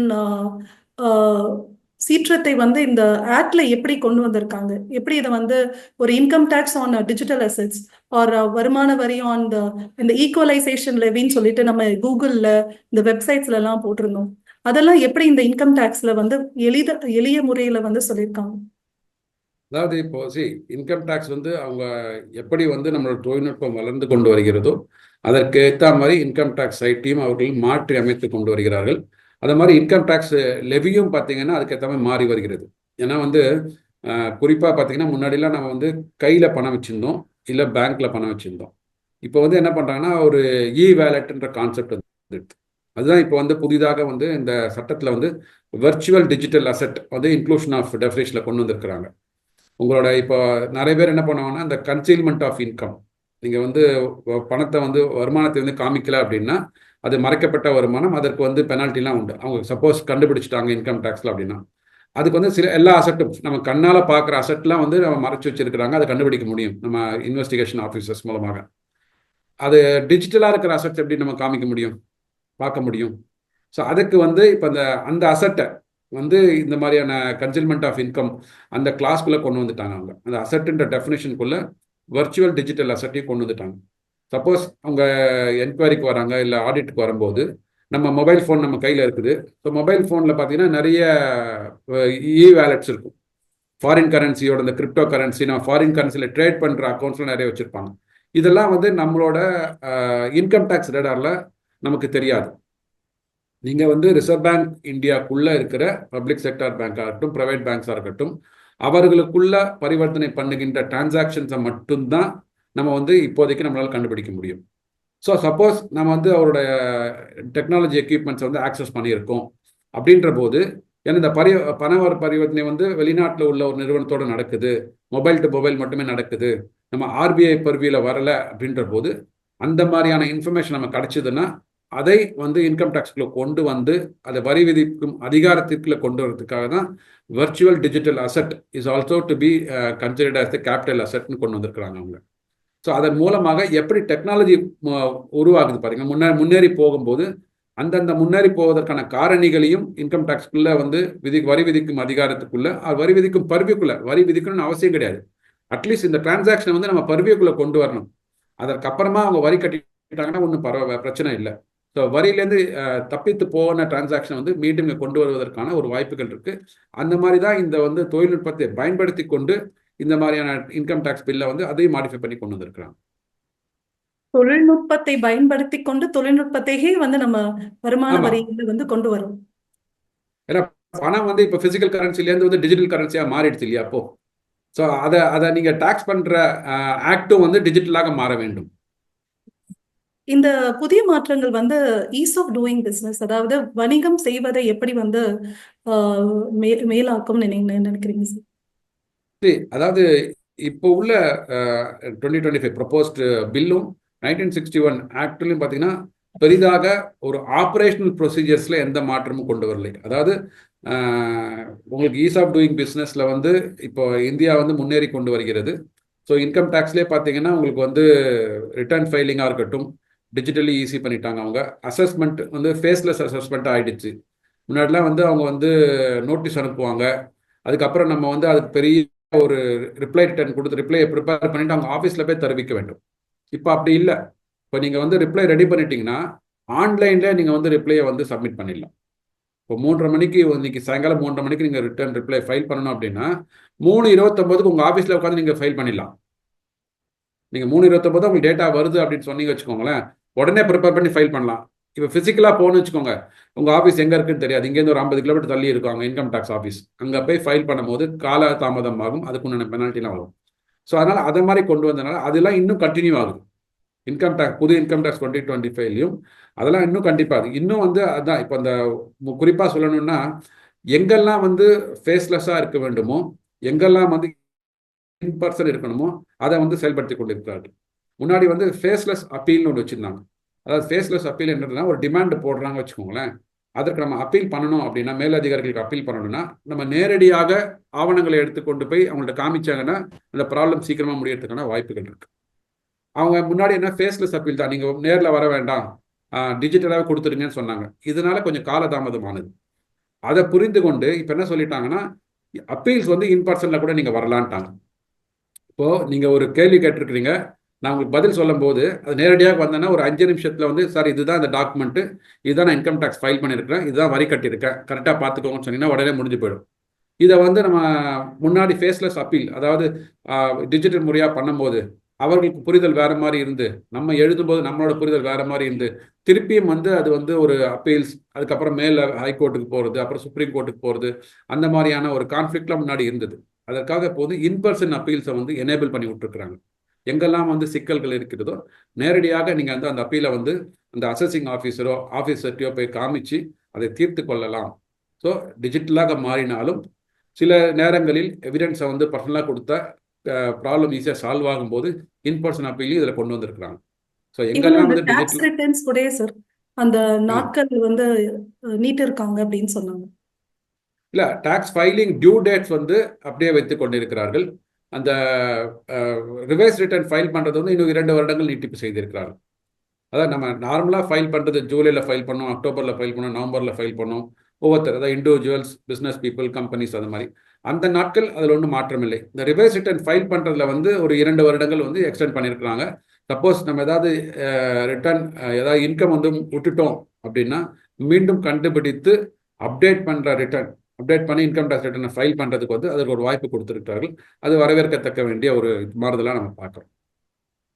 சார் டாக்ஸ் ரேட்ஸ்லையும் இல்லை இந்த டாக்ஸ் கட்டாதனால சில பனிஷ்மெண்ட்லயும் ஏதாச்சும் மாற்றம் இருந்திருக்கா? ஆக்சுவலி டேக்ஸ் ரேட்ஸ் அண்ட் இந்த மசோதா எதை எதை என்ன பண்ணியிருக்காங்க, முயற்சி பண்ணியிருக்காங்கன்னு பார்த்தீங்கன்னா, வெறும் சட்டத்தை மட்டுமே, அந்த சட்ட வடிவத்தை வந்து அந்த framework of the act அதை மட்டும்தான் மாற்றி அமைத்திருக்கிறார்களே தவிர, அந்த ஃப்ரேம் ஒர்க்கில் உள்ள அந்த இம்ப்ளிமெண்டேஷன் ப்ரொசீஜர்ஸ்ன்னு சொல்லுவாங்க, அதாவது வரி விதிக்கும் அதிகாரமோ இல்லை வரி விதிக்கும் முறையோ இல்லை டாக்ஸ் ரேட்ஸையோ அவர்கள் மாற்றவில்லை. ஏன்னா 1ஆம் தேதி அன்னைக்கு தான் உங்களுக்கு வந்து டாக்ஸ் ரேட்ஸை மாற்றி அமைத்திருக்கிறார்கள். பிப்ரவரி 1, 2025 தான் மாற்றி அமைத்திருக்கிறார்கள். அந்த அனைத்து அமெண்ட்மெண்ட்ஸையும், அந்த மாற்றங்களையும் உள்ளடக்கி தான் வந்து 2 வாரத்துக்கு அப்புறமா அந்த புது பில்லை கொடுத்துருக்குறாங்க. அந்த பில் என்பது ஒரு ஃப்ரேம் ஒர்க்கையும், ஒரு டெஃபினிஷன் கிளாஸஸ், அந்த simplification of language, easy to understand, அதை நோக்கி போய் கொண்டிருக்கிறதே தவிர மற்றபடி இந்த டாக்ஸ் ரேட்ஸ்லாம் மாறலை. இப்போ 12 லட்சம் உச்சவரம்பு கொடுத்துருக்குறாங்க இல்லையா நியூ டாக்ஸ் ரிஜிமில், அந்த 12 லட்சம் அப்படியே தொடர்ந்து கண்டினியூ ஆகி தான் வரும். இப்போ எங்கெல்லாம் வந்து இப்போ டிடிஎஸ் வந்து ஆன் ரெண்ட்டை வந்து இன்க்ரீஸ் பண்ணியிருக்கிறாங்க, TDS on interest for fixed deposit increase பண்ணிருக்காங்க, அந்த அனைத்து சலுகைகளும் கண்டினியூ ஆகுது. மிக முக்கியமாக நீங்கள் முன்னாடி ஒரு கேள்வி கேட்டீங்க, இந்த வரி ஏய்ப்பு வந்து நடப்பது குறைஞ்சிருமா அப்படின்னீங்கன்னா, அது 2-3 வருடங்களுக்கு முன்னாடியே ஒரு முனைப்பு கொண்டு வந்துட்டாங்க. அதாவது நியூ டாக்ஸ் ரெஜிம் சொல்லிட்டு. ஓல்ட் டாக்ஸ் ரெஜிமில் வந்து நிறைய டிடக்ஷன்ஸ் இருக்கும் உங்களுக்கு. நீங்கள் வந்து வாடகை வீட்டில் இருந்தீங்கன்னா அதுக்கு உண்டான ரசீது, அப்புறம் எல்ஐசி இன்சூரன்ஸ் இது பண்ணுறது, ஸ்கூல் ஃபீஸ் கட்டுறது, மெடிக்கல் இன்சூரன்ஸ் எடுத்தீங்கன்னா அது கொடுக்கறது, மெடிக்கல் பில்ஸ் கொடுக்கறது, இதற்குண்டான டிடக்ஷன்ஸ்லாம் கிடைக்கும். இது வந்து சில சமயங்களில் வந்து ஒரு வரியை ஏய்ப்பதற்கான ஒரு முறையாக கூட சில மக்கள் வந்து கடைபிடிச்சிருந்தாங்க. ஒரு பொய்யான ரசீதை கொடுக்கறது. அதுக்கப்புறம் தான் கொஞ்சம் ஸ்டிக் பண்ணாங்க. ஸோ பேன் நம்பரை கொடுக்க ஆரம்பிங்க, ஒரு வாடகை வீட்டில் இருக்கிறீங்கன்னா பேன் நம்பரை கொடுங்கன்னாங்க. ஸோ 6,000 8,000 ரூபாய் கொடுக்குறதுக்குலாம் பேன் நம்பர் இருக்காதுன்னு சொல்லி அந்த எந்த ஒரு வரம்பு இருக்கோ அது கீழே வரைக்கும் வந்து ஒரு பொய்யான ரசீதுலாம் கொடுப்பதற்கான வாய்ப்புகள்லாம் இருந்தது. இப்போ நியூ டாக்ஸ் ரெஜிமில் என்ன பண்ணாங்கன்னா, சரி இந்த மாதிரியான எந்த விதமான கழிவுகளும் நீங்கள் வந்து எடுத்துக்க வேண்டாம், அதற்கு பதிலாக உங்களோட வருமான வரி உச்சவரம்பை நாங்கள் உயர்த்தி கொடுத்துட்றோம். நம்ம சரி நீங்கள் டிடக்ஷன்ஸ் இல்லை எக்ஸம்ஷன்ஸ் கொடுத்து தான் வந்து தவறு செய்வதற்கு தூண்டுறாங்க, உங்கள் இன்கமையே நாங்கள் மேலே ஏற்றிடுறோம். இந்த நியூ இன்கம் டாக்ஸ் ரெஜிமில் வந்து 7 லட்சத்துலேருந்து இந்த 10 வருஷம் 12 லட்சம் மாற்றினாங்க பார்த்தீங்களா. ஸோ 12 லட்சம் ரூபாய் வரைக்கும் ஒருத்தருக்கு வருமானம் வரி கிடையாது அப்படின்னா, அந்த ஒரு 5-7 லட்சம் ரூபாய் வரைக்கும் அவங்க வந்து சேமிப்பு தானே, அவங்க செலவு பண்ணிட்டு தான் கணக்கு காமிக்கணும் கேட்கணும் அப்படின்ற இதுலேருந்து முறையிலேருந்து நீங்கள் அதெல்லாம் வேண்டாம், நீங்கள் வந்து என்ன செலவு பண்ணாலும் பண்ணிக்கோங்க, நாங்கள் வந்து உங்களுக்கு 12 லட்சம் வரைக்கும் ஏற்றிட்டோம் அப்படின்ற போது, இது வந்து எனக்கு தெரிஞ்சு ஒரு நியூ டாக்ஸ் ரெஜிமில் இருக்கிற இந்த பீப்புளுக்கு வந்து ஒரு பெரிய ஒரு மனநிறைவை கொடுக்கும். தேவையில்லாமல் வந்து நமக்கு இப்போ ஒரு பொய்யான ரசீதை வந்து எடுத்து காமிச்சு இன்கம் டாக்ஸ் டிடக்ஷன் கிளைம் பண்ணணும் அப்படின்றதுலாம். ஸோ அது மூலமாக இந்த அவாய்டன்ஸையும் இந்த டாக்ஸ் எவேஷனையும் வந்து கொஞ்சம் கொஞ்சமாக குறைச்சிட்டு வந்துட்டாங்க. ப்ளஸ் அந்த நான் சொன்ன மாதிரி இந்த 26 ஏஎஸ்சியும் இந்த ஜிஎஸ்டி ரிட்டர்னையும் வந்து லிங்க் பண்ணி பண்ணுறதுனால அவங்களுக்கு வந்து 2 இடத்துலையும் ஒரே வருமானத்தை காமிப்பதற்கான வாய்ப்புகள் வந்து நிறைய ஆரம்பிச்சிட்டு. சார், டாக்ஸ் கன்ஃபியூஷனும் சில வழக்குகளும், அதாவது சில டாக்ஸ் காம்ப்ளெக்சிட்டினால வர நிறைய வழக்குகள், அந்த வருமான வரித்துறைக்கும் வருமான வரி கட்டுறவருக்கும் இருக்கிற அந்த பிரச்சனைகள், இதெல்லாம் வந்து இது சால்வ் பண்ணணும்னு சொல்றாங்க. அது எப்படி நீங்க பாக்குறீங்க? இப்போ இல்லை, இப்போ இந்த சமாதான் ஸ்கீம்னு ஒன்று கொண்டு வந்துருக்காங்க. இந்த இது ஒன்று, அதாவது உங்களுக்கு இப்போ இருக்கிற அசஸ்மெண்ட்டுக்கும் உங்களுக்கும் ஒரு டிஸ்பியூட் இருந்ததுன்னா அதுக்கு வந்து விஸ்வாஸ் விதா ஸ்கீம்னு ஒரு ஸ்கீம் சொல்கிறாங்க பார்த்தீங்க இல்லையா. ஸோ அந்த சமாதான ஸ்கீமில் வந்து நீங்கள் வாலண்டியரியாக நான் வந்து இந்த இதை முடித்துக் கொள்கிறேன், இந்த கேஸை வந்து நானே வாலண்டியராக வந்து முடிச்சுக்கொள்கிறேன், ஸோ அதுக்குண்டான டேக்ஸை வந்து நான் கட்டிடுறேன். ஏன்னா வந்து இது வந்து இன்னும் நீட்டிக்கொண்டே போனால் ஒரு 4-5 வருடங்களாகும், 10 வருடங்கள் ஆகும், தேவையில்லாமல் நீட்டிக்கொண்டு போகிறோம், நம்மளோட கால விரயம் ஆகும். அதனால் வந்து இதில் வந்து probability of winning the case 50-50 இருந்து வச்சுக்கோங்களேன், எதுக்கு அது வரைக்கும் நீட்டி எடுத்துருக்கணும். ஸோ அதனால் வந்து அசஸ்சியை முன்கூட்டி வந்து நாங்களே வந்து இது முடிச்சுக்கொள்ளோம்னு சொல்லிட்டு அந்த சமாதான ஸ்கீம் மூலமாக அது முடிச்சு கொண்டிருக்கிறாங்க.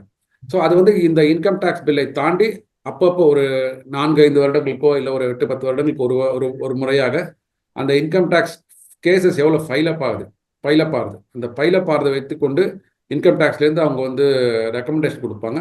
அதன் மூலமாக இது ஒரு 8-10 வருடங்களுக்கு ஒரு வகையான அந்த திட்டம் வரும். இந்த திட்டம் எப்போ வருதுன்னு பார்த்துட்டு நம்ம அதுக்குள்ளே அதை உபயோகித்தோம்னா அசசிக்கும் அசசின்றது வந்து இண்டிவிஜுவல்ஸ் ஒரு பிஸ்னஸ் நடத்துறவங்களுக்கும் வந்து எளிதாக இருக்கும். அவங்க கட்டிட்டாங்கன்னா அது முடிஞ்சது, அவ்வளோதான். அதுக்கப்புறம் அவங்க வேலையை பார்க்க போயிடலாம். So that they can spend their valuable time in running the business. Income tax டிபார்ட்மெண்ட்டுக்கும் அவர்களுக்கும் பார்த்தீங்கன்னா இது வந்து அந்த ஆண்டுக்கு உண்டான கலெக்ஷன் வந்துடும். அவர்கள் வந்து வேற நடவடிக்கைகள் ஈடுபட ஆரம்பிக்கலாம். ஸோ இது வந்து 2 பேருக்கும் வந்து வின் வின் சுச்சுவேஷனாக இப்போ அந்த ஸ்கீம் இருக்கு. அதை உபயோகித்தவங்க உபயோகித்துக் கொள்ளலாம். சார், ஒரு வரி செலுத்துபவராக நீங்க வந்து இந்த பில்லை வந்து, இந்த மசோதாவை வந்து எப்படி பாக்குறீங்க? ஆனா ஆடிட்டரா நீங்க வந்து ஒரு வரி செலுத்துபவருக்கு எதுல நீங்க ரொம்ப எச்சரிக்கையா இருக்கணும்?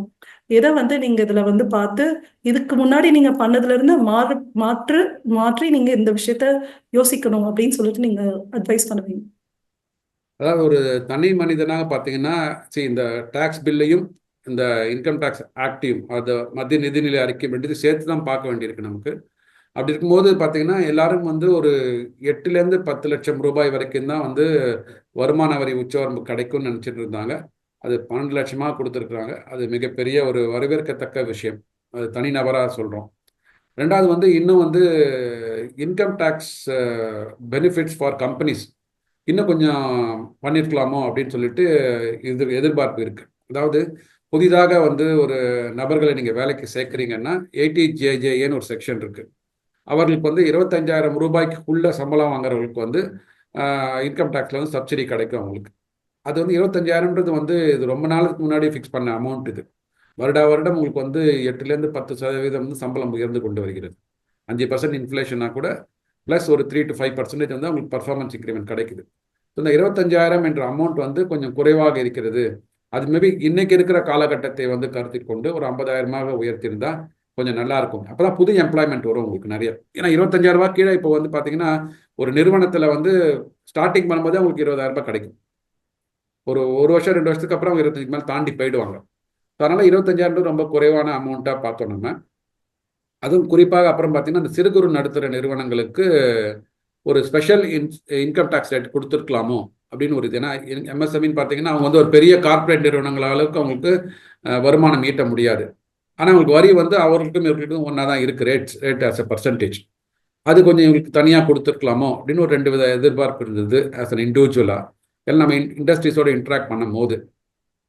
ஸோ ஆடிட்டராக பார்த்தீங்க வச்சுக்கோங்களேன், இது வந்து வரவேற்கத்தக்க ஒரு மிகப்பெரிய ஒரு மாற்றம்.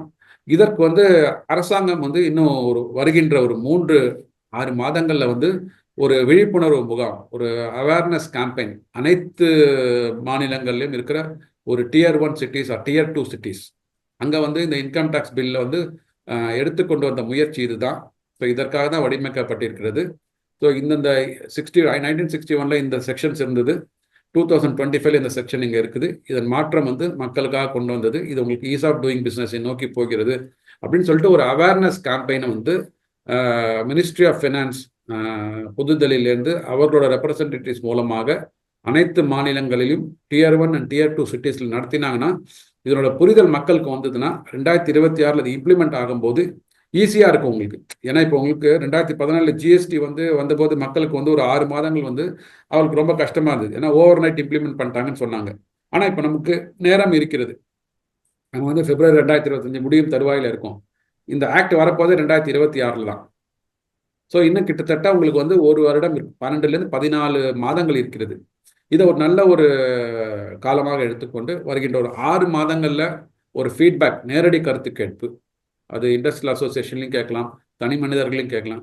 கேட்டு அதை உள்வாங்கி கொண்டு மக்களுக்கான ஒரு புரிதல் அங்கே ஏற்படுத்திட்டாங்க அப்படின்னா இது இம்ப்ளிமெண்ட் பண்ணும்போது ஈஸியாக இருக்கும்னு நினைக்கிறேன். ஒரு தணிக்கையாளரா இல்ல இந்த சட்டத்தை எளிமைப்படுத்துவது மட்டும் போதுமா? எந்த ஒரு விஷயத்துல வந்து அரசாங்கம் இன்னும் பற்பல விஷயங்கள் பண்ணலாம், எஸ்பெஷலி டைரக்ட் டாக்ஸ் ரிஃபார்ம்ஸ் அப்படின்னு சொல்லிட்டு நம்ம சொல்லியிருந்தோம்.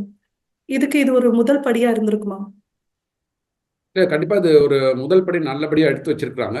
பட் கவரேஜை இன்க்ரீஸ் பண்ணும். அதாவது இப்போ வந்து நம்ம எல்லாருமே எதிர்பார்க்கறது வந்து நாட்டில் வந்து வருமான வரி எங்களுக்கு ஜாஸ்தியாக இருக்குது, கொஞ்சம் குறைக்கணும் அப்படின்னு சொன்னால் 144 கோடி மக்கள் பேர் வசிக்கிற நாட்டில் வந்து ஒரு 8 கோடி மக்கள் 7.5 கோடி மக்கள் தான் வருமான வரி செலுத்துகிறாங்க அப்படின்னு சொல்லிட்டு ஒரு தகவல் இருக்குது. ஸோ அந்த 7.5 கோடி மக்கள் வருமான வரி மட்டுமே தாக்கல் பண்ணுறாங்கன்னா இப்போ அதை பிராக்கெட் நம்ம எப்படி வந்து என்லார்ஜ் பண்ணுறது? எப்படி வந்து அனைவரையும், அதாவது அனைவரும் டாக்ஸ் பே பண்ணணும்னு அவசியம் கிடையாது, அனைவரும் வரி கட்ட வேண்டும் என்று அவசியம் கிடையாது. ஆனால் அவர்கள் வரி செலுத்தும் நெட்டுக்குள்ளே வரணும். அந்த நெட்டுக்குள்ளே வந்துட்டு நீங்கள் வந்து 10 இப்போ கொண்டு வந்த மாதிரி தான் 12 லட்ச ரூபா வரைக்கும் நீங்கள் இன்கம் டேக்ஸ் வந்து ரிட்டர்ன் ஃபைல் பண்ணுங்கள், ஆனால் உங்களுக்கு டேக்ஸ் கிடையாது. ஸோ அந்த மாதிரி வந்து வரி செலுத்தும் நெட்டுக்குள்ளே வந்ததுக்கப்புறம் அந்த வரி செலுத்தும் வேல்யூ வேணால் நீங்கள் குறைச்சிக்கலாம். அந்த மாதிரி இந்த டேக்ஸ் கவரேஜை வந்து இன்க்ரீஸ் பண்ணணும். இப்போ குறிப்பாக சொல்லணும்னா ஒரு நல்ல ஒரு இது கொண்டு வந்திருக்கிறாங்க போன ஆக்டில். இந்த வெளிநாடுகளுக்கு போகின்ற மாணவர்கள் வந்து பார்த்தீங்கன்னா கடன் வாங்கி தான் போவாங்க. கடன் வாங்கி லோன் எடுத்துட்டு அந்த லோனை வந்து அந்த யூனிவர்சிட்டிஸ்க்கு ஃபாரின் யூனிவர்சிட்டிஸ்க்கு அனுப்புவாங்க. அப்போ வந்து ஒரு குறிப்பாக டிசிஎஸ்னு ஒரு செக்ஷன் வச்சுருந்தாங்க, டேக்ஸ் கலெக்டட் அட் சோர்ஸ். நம்ம வாங்குறதே வந்து கடன் வாங்கி வந்து தான் பசங்களை படிக்க வைக்க போகிறோம். அதில் நீங்கள் ரெமிட் பண்ணும்போது அதில் ஒரு 0.5%, 5% அந்த சேவிங்ஸ்லேருந்து பண்ணிங்கன்னா 5%, கடன் வாங்கி பண்ணிங்கன்னா 0.5%. 0.5% வந்து அரசாங்கத்துக்கு வந்து டிசிஎஸை கட்டிட்டு அப்புறமா நான் ரிட்டர்ன் ஃபைல் பண்ணும்போது அதை கிளைம் பண்ணிக்கும் சொன்னால் அது ஒரு அடிஷ்னல் பேர்டன். நம்ம வந்து கடன் வாங்கி தான் அனுப்புகிறோம், அந்த கடனில் டிசிஎஸை கட்டுங்க அப்படின்னா அது கரெக்டான இது வாதமாக இல்லை. ஏன்னா இது எதுக்காக கொண்டு வந்தாங்க அப்படின்னா பிகாஸ் ஆஃப் டேக்ஸ் எவேஷன். ஏன்னா வந்து நிறைய சில மக்கள் பார்த்தீங்கன்னா கணக்கில் காட்டப்பட்டாத வருமானம் இருக்கும். அந்த வருமானத்தை வந்து அவர்கள் பசங்களோட மேல் படிப்புக்காக வெளிநாட்டுக்கு அனுப்பிச்சிட்டாங்க. ஸோ அது வந்து கணக்கிலே வரலை. அதை வந்து இது பண்ணணுன்றதுக்காக, டேக்கிள் பண்ணணும், ட்ராக் பண்ணணுன்றதுக்காக என்ன பண்ணாங்கன்னா, பணத்தை நீங்கள் பேங்க்லேருந்து அனுப்பும்போது டிசிஎஸை பிடிச்சிருங்க, அதை கட்டிடுங்க கவர்மெண்ட்டுக்கு. அது வந்து உங்களுக்கு வருமானம் வந்து கீழே இருந்ததுன்னா நீங்கள் ரீஃபண்ட் கிளைம் பண்ணிக்கோங்கன்னு சொல்லிட்டு 2 விதமாக வந்து இது பண்ணாங்க. பாட்டில் லக் மாதிரி இருந்தது. ஸோ அதை வந்து இந்த வாட்டி நீக்கியிருக்காங்க. ஏன்னா நான் வாங்கும்போது இல்லை, வாங்குறதே லோனு, திருப்பி எனக்கு வந்து டிசிஎஸ்னு ஒரு பேர்டன் இருந்ததுன்னா கஷ்டமாக இருக்குன்னு சொன்னேன். அதை வந்து இந்த பட்ஜெட்டில் நீக்கினதுனால ஸோ அது கொஞ்சம் மக்களுக்கு வந்து நிம்மதி அளித்திருக்குது. ஸோ அது மாதிரி நிறைய பேர் டேக்ஸில் கொண்டு வரணும், டேக்ஸ் ப்ராக்கெட்குள்ளே கொண்டு வரணும், கவரேஜ்குள்ளே கொண்டு வரணும். அதற்கு என்ன முயற்சி பண்ணணுமோ அதை அரசாங்கம் எடுக்கணும். டேக்ஸ் ப்ராக்கெட்குள்ளே வந்துருங்க, டேக்ஸ் கவரேஜில் வந்துருங்க, பட் லிமிட்டை ஜாஸ்தி பண்ணிட்டீங்கன்னா டேக்ஸ் பே பண்ண வேண்டாம். ஆனால் எல்லாரும் அந்த ரேடாரில் இருப்போம். யாரெல்லாம் வந்து வருமானம் உச்சவரம்பை தாண்டி போய்விட்டதோ அவர்கள் டேக்ஸ் பே பண்ணுவாங்க. யாரெல்லாம் உச்சவரம்பு கீழே இருக்கிறாங்களோ அவங்க டேக்ஸ் பே பண்ண வேண்டாம். ஒன்ஸ் பிஸ்னஸ் க்ரோ ஆகும்போது டேக்ஸ் வந்து ஆட்டோமேட்டிக்கலாக பே பண்ண ஆரம்பிப்பாங்க. ஸோ அந்த ரேடார் வந்து பெரிதாக வேண்டும். அது வந்து அரசாங்கம் வந்து கொண்டு வர வேண்டும்ன்றது தான் எங்களோட எதிர்பார்ப்பு. ஸோ டேக்ஸ் பேஸை வந்து நம்ம இன்க்ரீஸ் பண்ணணும் இன்ஸ்டெட் ஆஃப் டேக்ஸ் பேஸை இன்க்ரீஸ் பண்ணுங்க, டேக்ஸ் கவரேஜை வைடன் பண்ணுங்க. டேக்ஸ் பேஸ் இஸ் இப்போ 10 லட்சத்துலேருந்து 12 லட்சம்ன்றது பேஸ் நான் இன்க்ரீஸ் பண்ணேன். 7 லட்சத்துலேருந்து 12 லட்சமாக போயிருக்கல, அது பேஸ் இன்க்ரீஸ் பண்ணுறது. கவரேஜ் என்பது அனைத்து மக்களும், எப்படி அனைத்து மக்கள்னா ஒரு கேட்டகரி வச்சுக்கோங்க. நீங்கள் அந்த கேட்டகரிக்குள்ளே இருக்க இன்கம் ஏர்ன் பண்ணுறாங்களா உள்ளே கொண்டு வந்துருங்க, ஆர் பேமெண்ட் பண்ணுறாங்களா கவரேஜ்குள்ளே கொண்டு வந்துருங்க. கவரேஜ்குள்ளே கொண்டு வந்துட்டு இன்கம் பேஸ் ஜாஸ்தி ஆகிட்டுனா டேக்ஸ் பே பண்ணுவாங்க, பேஸ் கம்மியாகிட்டுனா 0 டேக்ஸ், பட் ரிட்டர்ன் மட்டும் ஃபைல் பண்ணுவாங்க. ஸோ இதில் வந்து டேக்ஸ் சர்டனிட்டி பற்றி சொல்லியிருக்காங்க. பட் பொருளாதாரம் வந்து விரைவாக வந்து மாறிக்கிட்டே இருக்கு. எவ்வளோ இந்த விரைவு வந்து இந்த டேக்ஸ் வந்து எவ்வளோ வருஷங்கள் வந்து சர்டைனாக இருக்கும்? ஏன்னா 1961 வந்து இப்போ 2025 தான் நம்ம மாற்றமே செஞ்சுருக்கோம். ஒரு பெரிய ஒரு மறுமாற்றம் மாதிரி. ஸோ இந்த மாற்றம் வந்து எவ்வளோ தூரம் வந்து நிலையாக இருக்கும்?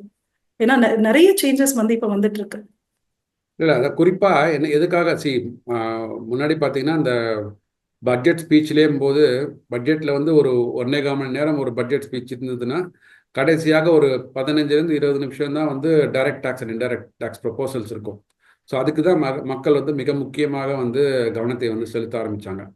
ஸோ அதனால தான் பார்த்தீங்கன்னா ஒவ்வொரு பட்ஜெட்லேயும் ஒரு 20 இல்லை 30 செக்ஷன்ஸ் ஆட் ஆகிட்டே இருக்கும், இல்லை ப்ரொவிஷன்ஸ் ஆட் ஆகிட்டு இருக்கும், சப் கிளாஸஸ் ஆட் ஆகிட்டே இருக்கும்.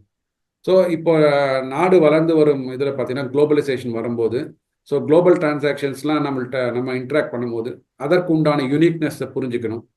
அந்த யூனிக்னஸை புரிந்து கொண்டு அதற்கு எப்படி இன்கம் டேக்ஸ்குள்ளே கொண்டு வருது, பர்வியூக்குள்ளே கொண்டு வருது, அந்த டிரான்சாக்ஷன்ஸ்க்கு என்ன விதமான வரி விதிப்பை நம்ம கொண்டு வருது அப்படின்றது வந்து இதை வந்து எவால்விங் சேஞ்சஸாக தான் நான் பார்க்குறேன். பட் இந்த அளவுக்கு வந்து உங்களுக்கு இன்னும் வருகின்ற ஒரு காலகட்டங்களில் 20-30 வருடங்களில் இவ்வளோ மாற்றங்கள் தேவையாக இருக்குமானா இருக்காது. ஏன்னா நம்ம 1961 கிட்டத்தட்ட சுதந்திரம் அடைஞ்சதுக்கு ஒரு 10 வருஷத்துக்கு அப்புறம் தான் இம்ப்ளிமெண்ட் பண்ண சட்டத்தை வந்து நம்ம மாற்றவே இல்லை, சிங்க்ரனைஸே பண்ணல, ஒரே இடத்துல கொண்டு வரல, கொகேசிவாக கொண்டு வரல. அதற்குண்டான முயற்சி இதில் பண்ணியிருக்காங்க. ஸோ இந்த அளவுக்கு வந்து மிகப்பெரிய ஒரு முயற்சி இன்னும் வருகின்ற ஒரு 20-30 வருடங்களில் தேவைப்படுமானா எனக்கு தெரிஞ்சு இல்லை.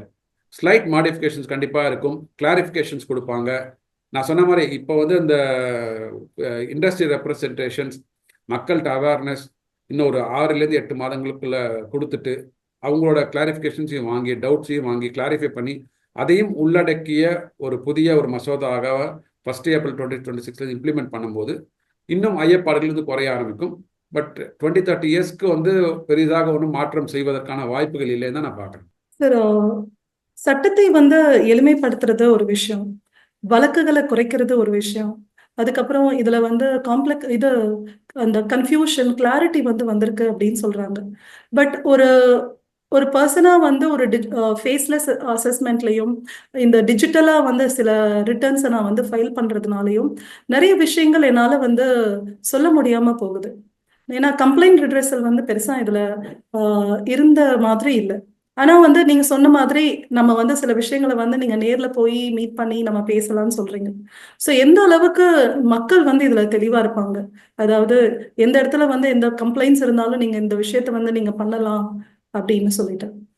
இல்லை, அதுக்கு தான் வந்து இப்போ நீங்கள் முன்னாடி முதல்ல கேட்ட கேள்வி வந்து இந்த கன்சல்டன்ட்ஸ் மற்றும் ஆடிட்டர்களுக்கு உண்டான தேவைகள் எங்கு ஏற்படுகிறதுன்னா இந்த மாதிரியான சிக்கல்களை தீர்த்து வைப்பதில் தான் வந்து, ஏன்னா அவர்களுக்கு வந்து இந்த மாதிரி ஒரு 20-30 கேஸ் ஹேண்டில் பண்ணியிருப்பாங்க. அதாவது இப்போ ஒரு நிறுவனத்துக்கு ஒரு தனிப்பட்ட ஒரு பிரச்சனை வருகிறது அப்படின்னா ஒரு பர்டிகுலர் செக்ஷனோட அப்ளிகபிலிட்டி இவங்களுக்கு வந்து டிடக்ஷன்ஸ் கிளைம் பண்ணியிருக்காங்க. இது சரியா தவறா என்பது பார்த்தீங்கன்னா அது வந்து ஒரு தனிநபருக்கு வந்து அந்த அளவுக்கு வந்து ஒரு அனுபவம் இருப்பதற்கு வாய்ப்புகள் கம்மி. ஆனால் ஒரு நிபுணர் வந்து ஹேண்டில் பண்ணும்போது அது கேஸை அவங்களுக்கு வந்து மெட்ராஸ் ஹைகோர்ட் ஏதாவது ஒரு கேஸ் டிசைட் ஆயிருக்கும், இல்லைன்னா மும்பையில் டிசைட் ஆயிருக்கும், இல்லை சுப்ரீம் கோர்ட்லேயே இருந்திருக்கும். ஸோ அவங்க வந்து ஒரு பலதரப்பட்ட கிளைண்ட்டுகளை ஹேண்டில் பண்ணுறதுனால அவர்களுக்கு அந்த அனுபவம் இருக்கிறதுனால இந்த சுச்சுவேஷனையும் அதையும் பொருத்தி பார்த்து அவங்க வந்து அசஸிங் ஆஃபீஸர் முன்னால் ரெப்ரசன்ட் பண்ணுறதுக்கு வாய்ப்புகள் இருக்குது. சரி, ஃபேஸ்லெஸ் தான் வந்து கண்டிப்பாக 100% சொல்லலாம். அவங்க எங்கெல்லாம் முடியுமோ அங்கே வந்து இன்பர்சன் நம்ம அப்பியர் ஆகலாம் கண்டிப்பாக. ஸோ அந்த இன்பர்சன் அப்பியர் ஆகிறது கூட உங்களுக்கு இந்த தரவுகளை வந்து அடிஷ்னலாக அப்லோட் பண்ணி கன்சால்டேட் பண்ணி ஒரு ரெப்ரசன்டேஷனாக ப்ரிப்பேர் பண்ணுவதற்கு வாய்ப்புகள் வந்து ஒரு பொருளாதார நிபுணர்கிட்டையோ இல்லை ஆடிட்டர்கிட்டையோ ஃபினான்ஷியல் கன்சல்டண்ட்டோ போகும்போது அது ஈஸியாக கிடைக்கும். அதனால் வந்து அந்த வாய்ப்புகள் வந்து இன்னும் கண்டிப்பாக இருக்கிறது. அது ஃபேஸ்லெஸ்ஸாக மாறினாலும் கண்டிப்பாக ஃபேஸ்லெஸ்ஸாக மாறினாலும் உங்களுக்கு இன்டராக்ஷன் டைம் வந்து ஒரு 24 ஹவர்ஸ்லேயோ 48 ஹவர்ஸ்லேயோ அங்கேருந்து ரிப்ளை வருது உங்களுக்கு. அதாவது உங்களுக்கு இன்கம் டேக்ஸ் ரிட்டர்ன் ஃபைல் பண்ணுற இண்டிவிஜுவல்ஸு ஒரு 2-3 மாதங்களே உங்களுக்கு ரீஃபண்ட்லாம் வருது. இப்போ சில பேருக்கு 11 நாட்களெல்லாம் ரீஃபண்ட் வந்துருக்கு. ஸோ அந்த அளவுக்கு எனக்கு தெரிஞ்சு இந்த ஆர்டிஃபிஷியல் இன்டெலிஜென்ஸ்லாம் நம்ம பேசிட்டு இருந்தோம் பார்த்தீங்களா, அதன் துணை கொண்டு அதன் மூலமாக அது வந்து ஒரு டெக்னிக்கலாக அனலைஸ் பண்ணும். நீங்கள் காமித்த வருமானத்திற்கும் நீங்கள் பே பண்ண இன்கம் டேக்ஸுக்கும் கார்லேஷன் இருக்கா, ரிலேஷன் இருக்கா, இல்லை நீங்கள் இன்கம் டேக்ஸ் வந்து நிறைய ரீஃபண்ட் கிளைம் பண்ணிட்டு வருமானம் கம்மியாக காமிக்கிறீங்கன்னா அப்போ அதுக்கு வந்து ஒரு சந்தேகம் கிளம்ப ஆரம்பிக்கும். அப்போ தான் வந்து அவங்க வந்து ஒரு நோட்டீஸ் அனுப்புவாங்க. இந்த வருமானம் காமிச்சிருக்கிறீங்களே, இந்த இவ்வளோ அளவுக்கு டேக்ஸ் ரீஃபண்ட் கிளைம் பண்ணிருக்கீங்களே, இது சரிதானா, மீண்டும் சரி பார்த்து ஃபைல் பண்ணுங்கன்னு சொல்லுவாங்க. ஸோ ஏஐ யூஸ் பண்ணுறாங்க அங்கே. வேறெவர் பாசிபிள் ஃபேஸ்லெஸ்ஸாக நடக்குது. ஸோ இன்பர்சன் நம்ம போய் ரெப்ரசன்ட் பண்ணுறதும் அதுவும் நடந்துட்டு இருக்கு.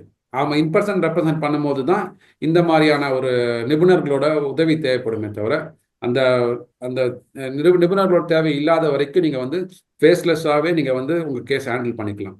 அதனால வந்து இந்த சட்டம் வந்து இதில் இன்னும் மிக உறுதியாக இருக்கும்னு நான் பார்க்குறேன். சார், சில பிரச்சனைகள், அதாவது ஷெல் கம்பெனிஸ் அப்படின்னு சொல்லுவாங்க. அதாவது ஒரு கம்பெனியா வந்து சும்மா வந்து டாக்ஸ் அவாய்டன்ஸ்க்காக சில கம்பெனிஸை வந்து பொய்யா உருவாக்குறது. ஸோ இந்த மாதிரி பிரச்சனைகளை வந்து and other forms of black money, so இந்த கருப்பு பணங்கள், ஸோ இதெல்லாம் வந்து இன்கம் டேக்ஸ் ஆக்ட் வந்து எப்படி வந்து ஒரு ஒரு முற்றுப்புள்ளியா இருக்கும்? இது இன்கம் டேக்ஸ் மட்டுமே பண்ண முடியாது. ஐ திங்க் 3-4 சட்டங்கள் மூலமாக இது வந்து கண்ட்ரோல் பண்ணிட்டு இருக்கிறாங்க. ஒன்று வந்து ஜிஎஸ்டி மூலமாக. இப்போ நீங்கள் ஜிஎஸ்டி ஒன்று பதிவு பண்ணுறீங்க அப்படின்னா அந்த ஜிஎஸ்டி ஆஃபீஸரே வந்து வீட்டில் வந்து பார்ப்பாங்க. வீட்டுனா நீங்கள் தொழில் நடத்துகின்ற இடமோ இல்லை நீங்கள் வீட்டில் நடத்தியிருந்தா கூட உங்கள் வீட்டில் வந்து பார்த்து இங்கே இந்த நபர்கள் இருக்கிறார்களா, அண்டு நீங்கள் வந்து ஒரு லீஸ் அக்ரிமெண்ட் போட்டு இந்த பிஸ்னஸ் நடத்துகிறீங்க அப்படின்னா அந்த ரெண்டல் அக்ரிமெண்ட்டை நீங்கள் அவங்க காமிக்கணும். அவங்களோட பேனு, ஆதார், அந்த நிறுவனத்தோட யாரெல்லாம் நடத்துகிறாங்களோ சோல் ப்ரொப்ரேட்டர் இருந்தாலும் சரி, இல்லை பார்ட்னர்ஸாக இருந்தாலும் சரி, டைரக்டர்ஸாக இருந்தாலும் சரி, அவர்களோட அந்த கேஒய்சின்னு சொல்லுவாங்க, நோ யுவர் கஸ்டமர் மாதிரி அந்தந்த தரவுகளை வாங்கி ஆராய்ந்து வேறவர் அவர்களுக்கு ஐயம் எழுமையானால், சந்தேகம் எழுமையானால் நேரடியாக வந்து அந்த அலுவலகத்தில் இவர்கள் இருக்கிறார்களா, பிஸ்னஸ் நடத்துகிறாங்களா அப்படின்னு பார்த்துட்டு தான் உங்களுக்கு ஜிஎஸ்டி ரிஜிஸ்ட்ரேஷனே பண்ணுறாங்க உங்களுக்கு ஃபஸ்ட்டு. ரெண்டாவது பார்த்தீங்கன்னா இந்த பிளாக் மணி டிரான்சாக்ஷன்ஸ்லாம் வந்து அரெஸ்ட் பண்ணுறதுக்குன்னு பார்த்தீங்கன்னா இந்த ஃபாரின் எக்ஸ்சேஞ்ச் ரெகுலேஷன்ஸ் ஆக்ட்னு ஒன்று இருக்குது, ஃபாரின் கரன்சி ரெகுலேஷன்ஸ் ஆக்ட்னு ஒன்று இருக்குது. அதில் வந்து அவங்க எங்கேருந்து ஃபண்ட் வருது, அந்த நாட்டில் உள்ள அந்த அமைப்புகளை வந்து இவர்கள் ஆராய்கிறார்கள். அப்புறம் இங்கே அந்த நிறுவனத்தை யார் நடத்துகிறார்கள், அவர்களோட கேஒய்சி, அதை நான் சொன்ன பேனு, ஆதார் கார்டு, அனைத்து பேங்க் ஸ்டேட்மெண்ட்டு எல்லாத்தையும் வாங்கி ஆராய்ந்து விட்டு தான் அந்த எஃப்சிஆர்ஏ வந்து ரெனியூவலே கொடுக்குறாங்க. இப்போ அப்படி இல்லைன்னா ஐயப்பாடு இருந்தால் அந்த எஃப்சிஆர்ஏ இது லைசன்ஸ் கேன்சல் ஆகுது. மெயினாக என்ன பண்ணுறாங்கன்னா இந்த என்ஜிஓஸ் தான் இந்த மாதிரியான ஒரு லைசன்ஸை வாங்கி கொண்டு பணத்தை வெளிநாடுகளிலிருந்து கொண்டு வந்து அவர்களோட வேற ஏதோ நோக்கத்துக்கு அங்கே பயன்படுத்துகிறாங்க. இல்லை இங்கேருந்து பணம் வந்து வெளியில் ஏற்றுமதி ஆகுது வச்சுக்கோங்களேன். ஸோ இதெல்லாம் வந்து அரெஸ்ட் பண்ணுறதுக்கு எஃப்சிஆர்ஏ மூலமாக ஒரு திருத்தம் கொண்டு வந்தாங்க. ப்ளஸ் இந்த டிமானிட்டைசேஷன் மூலமாக உங்களுக்கு வந்து புழக்கத்தில் இல்லாத பதுங்கி இருக்கிற அந்த கரன்சி நோட்ஸை வந்து இது பண்ணாங்க, இன்வேலிட் பண்ணாங்க. இன்வேலிட் பண்ணினது மூலமாக அந்த டிமானிட்டைசேஷன் ஆனதுக்கு அப்புறம் பார்த்தீங்கன்னா இன்கம் டேக்ஸ் கலெக்ஷன்ஸ் ஜாஸ்தியாக ஆரம்பிச்சது. ஏன்னா டிமானிட்டைசேஷனில் நீங்கள் வைத்து கொண்டிருந்த அந்த பீரியடில் வைத்து கொண்டிருந்த இது கரன்சிஸ்லாம் வந்து நம்ம அக்கௌண்ட்டில் போய் டெபாசிட் பண்ணாங்க. ஸோ அக்கௌண்ட்டில் போய் டெபாசிட் பண்ணினதுனால என்ன ஆச்சு அப்படின்னா அது கணக்கில் காட்டப்பட வேண்டிய ஒரு கட்டாயமாக மாறிது. இப்போ இன்கமாக நீங்கள் காமிச்சதுனால அதற்கு வரி செலுத்த ஆரம்பிச்சிங்க. நீங்கள் ஒரு தடவை வரி செலுத்திட்டா போகிறோம், அந்த பணம் வந்து டாக்ஸ் நெட்வொர்க்கில் வந்துடும். ஸோ அடுத்த வருஷம் அது எவ்வளோ வருமானத்தை ஈட்டியது என்று காமிக்க வேண்டிய கட்டாயத்தில் நம்ம இருப்போம். ஸோ இது வந்து டிமானிட்டைசேஷன் மூலமாகவும் எஃப்சிஆர்ஏ மூலமாகவும் இந்த ஜிஎஸ்டி மூலமாகவும் எல்லா பணங்களும் வந்து இன்கம் டேக்ஸில் வந்து கணக்கில் காட்டப்பட்ட பணமாக வரும்போது உங்களுக்கு வந்து எல்லாமே வந்து வரி கட்டப்பட்ட பணமாக வரும்போது, அதனால தான் இப்போ இந்த ஜிடிபி மேலே போயிட்டு இருக்க காரணம், டாக்ஸ் கலெக்ஷன் மேலே போயிட்டு இருக்க காரணம். நீங்கள் சர்டனிட்டின்னு சொன்னீங்க பார்த்தீங்களா, சர்டனிட்டியோட மிக முக்கிய ஒரு இண்டிகேட்டர் என்னன்னு பார்த்தீங்கன்னா நம்ம பட்ஜெட்டில் போடுகின்ற வருமான வரி கலெக்ஷன் எவ்வளோ, ஜிஎஸ்டி கலெக்ஷன் எவ்வளோ, அது வந்து நம்ம எவ்வளோ அவங்க பட்ஜெட்டில் வந்து ஆன்டிசிபேட் பண்ணியிருக்கிறாங்களோ அதை தாண்டி 8-10% வளர்ச்சி தான் வந்திருக்கே தவிர அது குறைந்ததாக இல்லை. தட் மீன்ஸ் அவங்க எவ்வளோ ஃபோர்காஸ்ட் பண்ணுறாங்க, ஃபோக்கஸ் பண்ணுறாங்களோ அந்த பணம் வந்து கரெக்டாக டாக்ஸ் நெட்வொர்க்குள்ள கலெக்ட் பண்ணப்பட்டு அரசாங்கத்துக்கு செலுத்தப்படுறதுனால அதில் வந்து சர்டனிட்டி வந்து மோர் தென் 100% இருக்குது. ஒரு வரி செலுத்துபவரா நம்ம இவ்வளவு நேரம் பேசிட்டு இருந்தோம். ஆனா இந்த வருமான வரி சட்டத்தினால ஒரு அரசாங்க பொருளாதாரத்துல எவ்வளவு வந்து முன்னேற்றம் இருக்கும்னு நினைக்கிறீங்க? ஈவன் நம்மளுக்கு வந்து ஒவ்வொரு பட்ஜெட்லயும் நம்ம ஜிஎஸ்டி ப்ரொஜெக்ஷன்ஸ் போடுறாங்க. ஸோ இந்த இன்கம் டேக்ஸ் ப்ரொஜெக்ஷன்ஸ் இன்னும் கூடுமா? ஏன்னா முன்னாடி நீங்க சொன்னீங்க, ஏன்னா இன்டைரக்ட் டாக்ஸ்ன்றது வந்து பாத்தீங்கன்னா நம்மளுக்கு ஒரு ரெக்ரெசிவ் டாக்ஸேஷன் தான், டைரக்ட் டாக்ஸ் தான் நம்மளுக்கு ஒரு ப்ராக்ரெசிவ் டாக்ஸேஷன். ஸோ அப்படி இருக்கும்போது ஒரு இன்கம் டேக்ஸ் கூடுறது தான் நம்மள பொருளாதாரத்துல நிலையா ஒரு இருக்க வேண்டிய விஷயம். ஸோ அதை நீங்க எப்படி பாக்குறீங்க? இல்லை, அதாவது இந்த அரசாங்கம் பார்த்தீங்கன்னா அசஸ்மெண்ட் ஆஃப் பட்ஜெட்டை ப்ரிப்பேர் பண்ணும்போது எந்த வரி எவ்வளோ வர வேண்டும், அது வந்து ஜிஎஸ்டியாக இருந்தாலும் சரி, இன்கம் டேக்ஸாக இருந்தாலும் அதுக்கு உண்டான ஒரு அடித்தளத்தை வந்து பேசிக்காக வரி எங்கேருந்து வருதுன்னு பார்த்தீங்கன்னா இவர்கள் வந்து இன்வெஸ்ட் பண்ணுற அந்த கட்டமைப்புகளின் மூலமாக உருவாக்கப்படுகின்ற தொழிற்சாலைகளில் வேலை பார்க்கின்ற தொழிலாளர்களின் வருமானத்திலிருந்து கட்டப்படுகின்ற வரி, அப்புறம் அவர்கள் உபயோகிக்கின்ற கன்சியூம் பண்ணுகின்ற பொருட்களிலிருந்து வருகின்ற ஜிஎஸ்டி. ஸோ இந்த சைக்கிளிக்கில் தான் வந்து உங்களுக்கு இந்த பொருளாதார சுழற்சி நடந்து கொண்டிருக்கிறது. அது வந்து இந்த அரசாங்கத்துக்கு வந்து மிக முக்கியமாக தெரியும். அதனால தான் பார்த்தீங்கன்னா வருடம் பார்த்தீங்கன்னா அந்த அவங்க கட்டமைப்புகளுக்கு இன்ஃப்ராஸ்ட்ரக்சருக்கு டெவலப் பண்ணுறதுன்னு ஸ்பெண்ட் பண்ணுறதுன்னு பார்த்தீங்கன்னா 5 லட்சத்துலேருந்து 7.5 லட்சமாக ஆச்சு, 7.5லேருந்து 10 லட்சம், 11 லட்சம், வருகின்ற வருடமும் 11 லட்சம் கோடிகள் வந்து இன்வெஸ்ட்மெண்ட் பண்ண போகிறாங்க இன்ஃப்ராஸ்ட்ரக்சரில். ஸோ இன்ஃப்ராஸ்ட்ரக்சர் இன்வெஸ்ட் பண்ணும்போது அதற்கு உண்டான கட்டமைப்புகள் ஏற்பட்டோன்னா அங்கே வந்து நிறுவனங்கள் வர ஆரம்பிக்கும், தொழிற்சாலைகள் வர ஆரம்பிக்கும். ஸோ தொழிற்சாலைகள் மூலமாக அந்த அவர்கள் கட்டுகின்ற வரி, அங்கே வேலை பார்க்கின்ற தொழிலாளர்கள் கட்டுகின்ற வரி, இதெல்லாம் வந்து திருப்பி கால்குலேட் பண்ணி ஒரு கட்டமைப்புக்காக நம்ம ₹1 செலவழித்தோம் அப்படின்னா நம்மளோட ஜிடிபி ₹3 ஒரு 3லேருந்து 4 வருடங்களில் உயரும். இது நிர்மலா சீதாராமன் மேடம் மதிப்புக்குரிய நிதியமைச்சர் சொன்னது ஒரு 2 வருடங்களுக்கு முன்னாடி. அந்த மாதிரி இந்த வாட்டி சொல்லும் போதும் ₹1 நம்ம வந்து மக்கள் கையில் இன்கமாக கொடுத்தோம், டிஸ்போசபிள் இன்கம், செலவழிக்கப்பட வேண்டிய பணமாக என் கையில் இருந்தது அப்படின்னா நான் செலவழிக்கும் போது இது ₹5 ஜிடிபி வரும். இதுதான் ப்ரொபன்சிட்டி டு கன்சியூம் அப்படின்னு சொல்லிட்டு பொருளாதாரத்தில் சொல்லுவாங்க. என்கிட்ட பணம் இருந்ததுன்னா நான் செலவு பண்ணினேன்னா அது சுழற்சி முறையில் நான் எந்த பொருளை வாங்குறேனோ அந்த நிறுவனத்துக்கு அந்த பணம் போகும். அந்த நிறுவனம் என்ன பண்ணுவாங்கன்னா அந்த பொருளை தயாரிப்பதற்கு யார்கிட்ட வாங்கினா அந்த நிறுவனம் அங்கே போகும். ஸோ இதன் மூலமாக வேலை பார்க்குற மக்களுக்கு வந்து வருமானம் உயர ஆரம்பிக்கும். ஸோ சுழற்சி முறையில் போகும். இந்த சுயேட்சையின் அடிப்படையில் தான் இந்த பொருளாதாரம் வந்து இயங்கிக் கொண்டிருக்கிறது. அதனால தான் இவங்களால வந்து அடுத்த வருடத்தில் வந்து $4 ட்ரில்லியன் போகும், அதுக்கு அடுத்த வருஷம் 5 ட்ரில்லியனாக போகும் அப்படின்னு சொல்லிட்டு குறிப்பிட்டு சொல்கிறாங்க.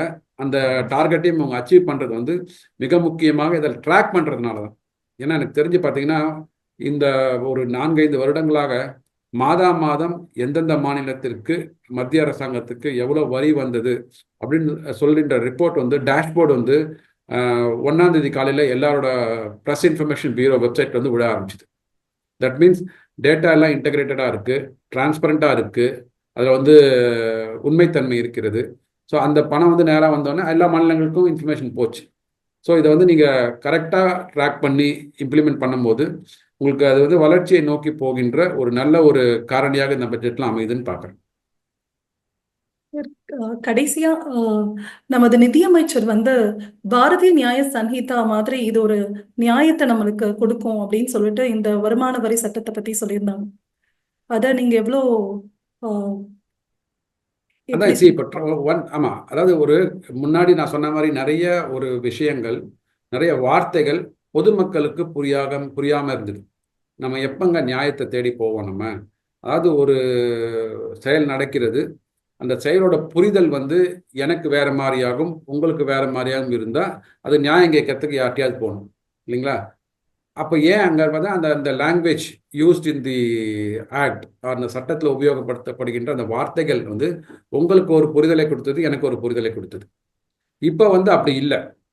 இப்போ வந்து அந்த சட்டம் வந்து எளிமையாக்கப்பட்டது அப்படின்ற போது உங்களோட புரிதலும் ஒன்றாக இருக்கிறது, என்னோட புரிதலும் ஒன்றாக இருக்கும்போது நமக்குள்ள வந்து வேறுபாடு வருவதற்கான வாய்ப்புகள் குறைவாக இருக்கும்போது இந்த நீங்கள் கேட்குற நியாயம் கேட்டு நம்ம கோர்ட்டு ஏறுறோம்னு சொல்கிறாங்க பார்த்தீங்களா, அந்த சுச்சுவேஷன்ஸ்லாம் குறைய ஆரம்பிக்குது. ஒரே ஒரு எக்ஸாம்பிள் பண்ண சொல்லிடுறேன் இறுதியாக. இந்த இன்கம் டேக்ஸில் வந்து அட்வான்ஸ் டேக்ஸ் கட்டுவோங்க நம்ம. எவ்ரி ஜூன் 15, செப்டம்பர் 15, டிசம்பர் 15 நம்ம அட்வான்ஸ் டேக்ஸ் கட்டுவாங்க. இது வந்து டிப்பிக்கலாக வந்து ஜூன் மாதம் கட்டும்போது என்ன ஆகும்னா, பழைய இதில் இந்த அசஸ்மெண்ட் இயர், ப்ரீவியஸ் இயர், இந்த கன்ஃபியூஷன்லாம் இருக்குது சொன்னேன் பார்த்தீங்களா. இப்போ ஒரு ஜூன் 15, 2025 ஒரு நிறுவனத்தில் வந்து ஒரு ஃபினான்ஸ் ஒர்க் பண்ணுற ஒருத்தர் கட்டுறாரு வச்சுக்கோங்களேன். அப்போ வந்து அவர் இருக்கின்ற நிதியாண்டு வந்து 25-26. ஜூன் 15, 2025 அவர் டேக்ஸ் கட்டும்போது இருக்கின்ற நிதியாண்டு ஃபினான்ஷியல் இயர் வந்து 25-26. ஆனால் அவர் கட்ட போகிற வருஷம் இது பார்த்தீங்க வச்சுக்கோங்களேன், டேக்ஸ் கட்ட போகிறது advance tax for the next assessment year 26-27 போயிடும். அது ஃபினான்ஷியல் 26-27 போயிடும். அவனுக்கு கன்ஃபியூஷன் வரும், எப்போவுமே கன்ஃபியூஷன் வரும். இது வந்து அனைத்து விவாதங்களையும் நாங்கள் சொல்லியிருக்கிறோம். இந்த ஜூன் மாதம் இன்கம் டேக்ஸ் கட்டுறதும், செப்டம்பர் 15ஆம் தேதி அன்றைக்கி அட்வான்ஸ் டேக்ஸ் கட்டுறதும் எந்த இயரை செலக்ட் பண்ணுமே அவங்களுக்கு புரியாது. அவங்களுக்கு நான் இருக்க போகின்ற அந்த ஃபினான்ஷியல் இயரா இல்லை வரப்போகின்ற அசஸ்மெண்ட் இயரா? ஏன்னா ஃபினான்ஷியல் இயர் வந்து இந்த வருஷமாக இருக்கும், அசஸ்மெண்ட் இயர் என்பது ஒரு வருஷம் கூடுதலாக இருக்கும். அதுதான் கான்செப்டே. இந்த வருஷம் ஃபினான்ஷியல் இயர் அப்படின்னா அடுத்த வருஷம் தான் assessment year in terms of number. So இது வந்து அவங்களுக்கு எல்லாருக்குமே வந்து கன்ஃபியூஷனாக இருக்கும். நான் தப்பாக வந்து அசஸ்மெண்ட் இயரை செலக்ட் பண்ணி இன்கம் டேக்ஸ் கட்டிட்டேன்னா நான் திருப்பி அதை வந்து நீங்கள் சொல்கிற மாதிரி அந்த நியாயத்தை கேட்பதற்காக இன்கம் டேக்ஸ் ரிட்டர்னை ஃபைல் பண்ணணும், ரீஃபண்டை வாங்கணும். அதுக்கு ஐ லாட் டு வெயிட். இப்போ வந்து இந்த டேக்ஸ் இயர் ஒரே ஒரு வருஷம் தான். எந்த வருஷம் நான் சம்பாதிக்கிறேனோ, எந்த வருஷத்தில் ஃபினான்ஷியல் ரிட்டர்ன் ஃபைல் பண்ண போகிறேனோ அதுதான் டேக்ஸ் இயர். அந்த வருஷம் தான் நான் டேக்ஸை கட்ட போகிறேன், அந்த வருஷம் தான் இன்கம் கிளைம் பண்ண போகிறேன். அதனால் எனக்கு எந்த விதமான கன்ஃபியூஷனும் வராது. இந்த மாதிரியான கன்ஃபியூஷன்ஸ் எல்லாம் வந்து கிளியர் பண்ணதுனால இது வந்து அவங்க சொல்கிற மாதிரி ஒரு நியாயத்திற்கான ஒரு சட்டமாக இது இருக்குன்னு நான் பார்க்குறேன். நன்றி சார். இந்த ஒரு வருமான வரி சட்டத்தை பத்தி, மசோதாவை பத்தி இவ்வளோ தெளிவா வந்து எல்லாத்துக்கும் ஒரு பெரிய அவேர்னஸ் கொடுத்ததுக்கு தமிழ் ஹிந்து சார்பாக ரொம்ப நன்றி சார். ஸோ இந்த ஒரு சட்டம் வந்து எல்லாருக்கும் தெரிய வேணும். 2026 ஏப்ரல்ல தான் இது வந்து இம்ப்ளிமெண்ட் ஆக போகுது அப்படின்ற சமயத்துல பல கேள்விகளுக்கும் பல குழப்பத்துக்கும் இது ஒரு பெரிய நியாயமா வரும்னு நம்புறோம். நன்றி சார்.